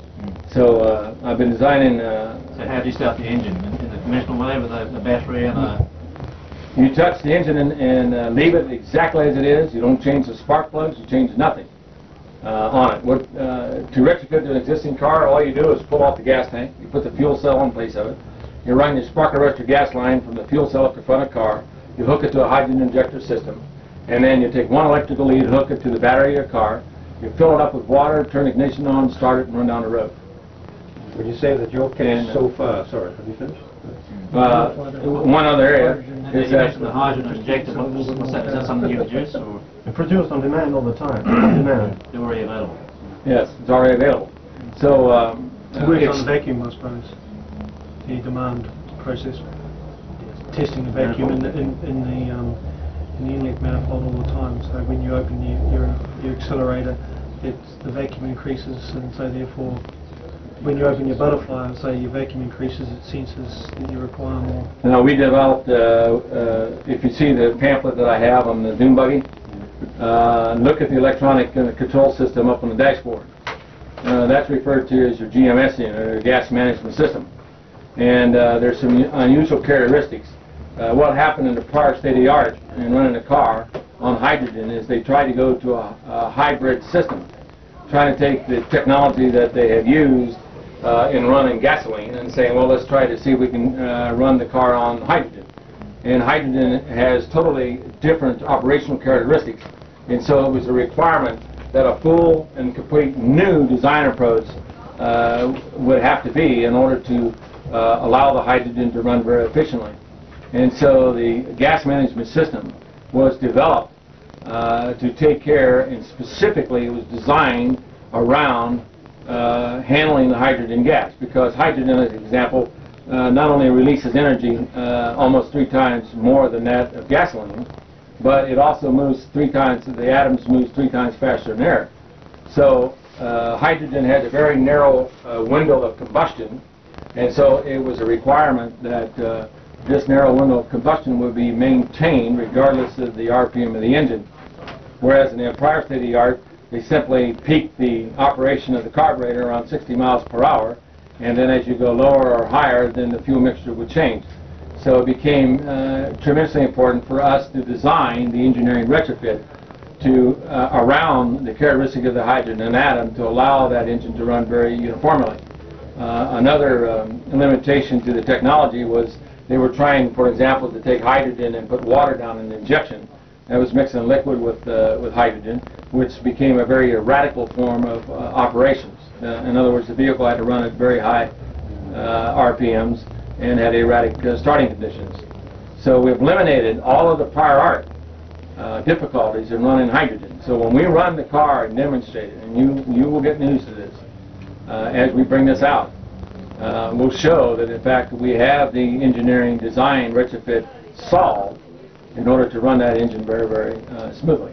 That's where we take our technology now and reduce it down to the IC chips. So under normal conditions, they're telling me that they can convert the electronics down to an IC chip in less than 6 months. But under a wartime condition, we can possibly get it done within a week and a half. And all of our electronics was designed under TTL computer compatibility, which gave us the abilities to now miniaturize the circuitry. Makes it a lot more stable than using something else too. Yeah. Two questions, Stan. How would you describe your converter kits at the moment in terms of their refinement? Do you see much more refinement being necessary, or are we a very refined system in operation right now, or close to? Yeah, we are in the latter stages of debugging the system to give us to look at our performance and reliability performance. And it has been all of our electronics has been developed in the highest state-of-the-art technology. I had to invent a laser distributor and a laser accelerator. We had to design new electronic circuit logics to do this. Okay, that is all now being totally finalized for mass production. So we'll be running and debugging the systems to test it out to make sure all the electronic circuits are working properly. Once that is done, then the decision is go for mass production. And mass production simply entails getting with the experts in the field of the plastic industry. We'll be using Delron materials as the material for the unit because Delron has good characteristics and molding characteristics, and it acts as an electrical insulator and chemical inert to the process. And so once that decision is made, then we should have units out the door in less than 6 months. So you are 6 months from a prototype for demonstration purposes? Well, under normal, I would say 18 to 24 months. Under wartime situations, we could possibly have units out the door in less than 6 months. But that's units out the door, that's not a prototype. I mean, the unit we have is like a prototype. Okay. That's called pre-engineering. How close are you? Okay, put it this way. Suppose we were desirous of getting, in a condition here in New Zealand, a working model to demonstrate, not necessarily the power car yet, but a working model to demonstrate the technology as a sales angle, if you like. How close would you be to that right now? Well, that would be the production unit in 18 to 24 months. So we're looking at quite a time lag. I actually don't see it as important to actually having a demonstration model. I think it's probably more important to have a model that works and set in one system and sell that and basically sell them from the point of view where you've got one working and the guy takes it and then you go and get another one. That has a mushrooming effect where you don't have to go and demonstrate. A word of mouth will look after that, because this is like, you know, we all know how incredible this system is. It doesn't need to be demonstrated, it just needs to work. It needs to be shown to exist. Yes. No, Well, but that's proof of the pudding is in the fact that you've got one working. That's right. So we need a working model. That's why we need a working model. That's why the pre-engineering is now being finalized. That's what I'm saying. If you tell them. The point is, if a person's got one, right, he's got one there, and the person goes, shit, where did you get that from? And you find it, and it'll spread like wildfire. Of course it will. Yeah. You don't need to demonstrate it. No, we need the first model I mean, the fastest way to get like you're going to need money to set up the terms, like small amounts of money, thousands, to set up the manufacturing procedures in New Zealand. And to generate that cash, we want to generate interest. And the way we can generate interest is with a working model. Yeah. We'd say, here it is, here's the water out of the tap. But then you're going to the financier to get the money. We don't need to go to near a financier. People will be offering us money. I will assure you one thing. The day you have that unit sitting there, you don't have to sell the first unit. Absolutely. The only thing they're going to need, one thing, is how much and how fast can I get it. Exactly. And they're going to have a name. And what happened in the United States is that I had two businessmen when we were developing the technology, standing out the door waiting for me to talk to me. And I was on the phone in my laboratory, and all of a sudden I heard these two well-heeled gentlemen fighting outside. They were yelling at each other. They said, "I'm here first, I want my units, and I want mine." Well, the one guy was selling 100 homes and couldn't sell the homes because he had no fuel. And the other guy said, "Look, man, my industry's going down, I don't have any fuel to sell cars." And they were both right. And I finally realized, well, the only way I can save it is to say, well, you put it on the first come, first served. In other words, you put the person's name down, if you say, well, give me a deposit X amount of money, and manufacturing unit 1,205 is yours. And when that's produced, you got it. So I don't think you're going to have too much money as far as... So that's what I'm saying. In a similar position to do that with you in terms of getting the first unit. Oh, absolutely. And the way I'm doing this is like in the United States, it's dealerships. I can't say they're franchises. They have to be dealerships. And dealerships is nothing more than a legal license to act on my behalf in business. And basically the license is around that you must do your business honestly and forthrightly according to the laws in your land. I mean, if you cheat and on your taxes and you get zapped, well then I'll give it to somebody else. And then there is a stopgap that you can't resell your dealership to some foreign entity. If you want to sell it, well then you have to sell it for the amount of monies that you originally have in it. And water fuel cell makes will screen a person to say, hey, you're not selling this to an Arab. You know, like I had fought a tremendous battle where there were a certain group of Japanese that came in to try to block the technology for the world. And I'm assuring you, if they were very successful, we'd be talking, all of us would be talking Japanese. Because as I said, in the wrong hands, man, you could destroy the economy of the world, or you can manipulate the economy of the world. So it becomes important. So I've set the entity up in a way that you got to do it honestly and forthrightly. So it's a license, but I don't sell you the technology. And so the same philosophy we're doing in the United States, I'm doing it for every country of the world, to allow the vehicle to come in that we be successful. Stan? Yes. I reckon in 18 months' time, when your vehicles come off the assembly line, you'll have a hard job remembering New Zealand. Well, I tell you, if you've been in our laboratory, we get responses from all over the world. And my purpose was to protect the technology for the United States, as well as to the world, and the Lord has allowed me to accomplish the task. Now, the Arabs offered me over $1 billion cold cash to sit on the technology and don't do anything with it. Now, if you offered me money back in 1975, it would probably taken me about 10 billionth of a degree of a second to accept it. But it would not agree with me to go down into the Bahamas and watch the United States go or the other countries go. Unfortunately, when you develop something, you have a responsibility to that knowledge. And we're talking about responsibility stabilizing. You know, if the oil's cut off to us tomorrow and it's contaminated, you know, the food supply chain of the world is roughly around 27 days. After 27 days, or once that food supply chain is disrupted, you're talking within 120 to 180 days, possibly over 1 billion people facing starvation. Now that's one heck of a fantastic responsibility. If that happens soon, we've got no show of replacing the technology at this rate. Right. So at this time, we can pull the resources of each country of the world and say, gentlemen, just like we're making approaches in the Congress and everything for the monies and appropriations, we do the same thing. Say, hey, we need X amount of money to bring it in. If we get you behind us, if I come back over to New Zealand, and I'm not going to forget New Zealand, the Lord's not going to forget New Zealand, nor is he going to forget any other country.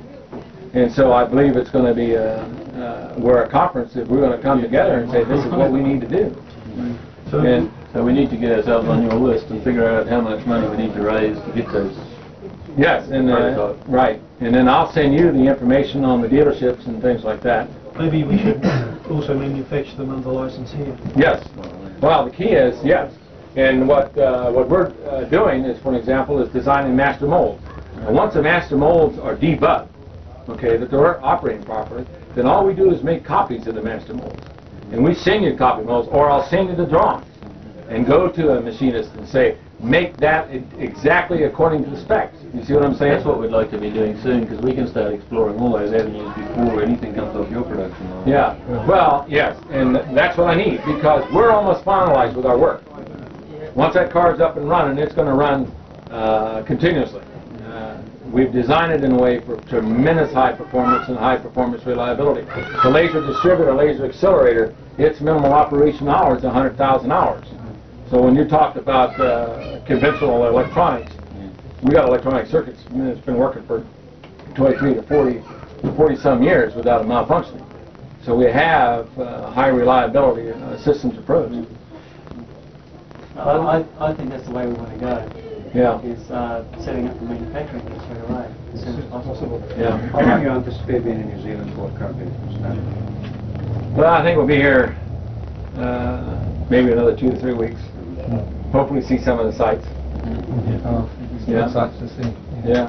So maybe we can work it out, get some of your thoughts down on paper, and then we can get together before I go back. Yes. Because this is what I need.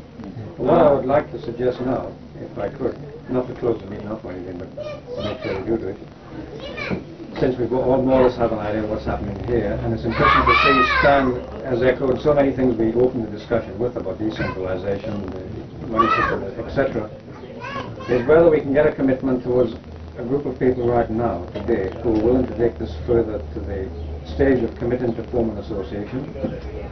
An idea that occurred to me, just to give it a buzz in there, is something like the Exponential Energy Association of New Zealand, something like that. It could be anything. But something that gives us a chance to say, okay, we want to become a group that works in this town.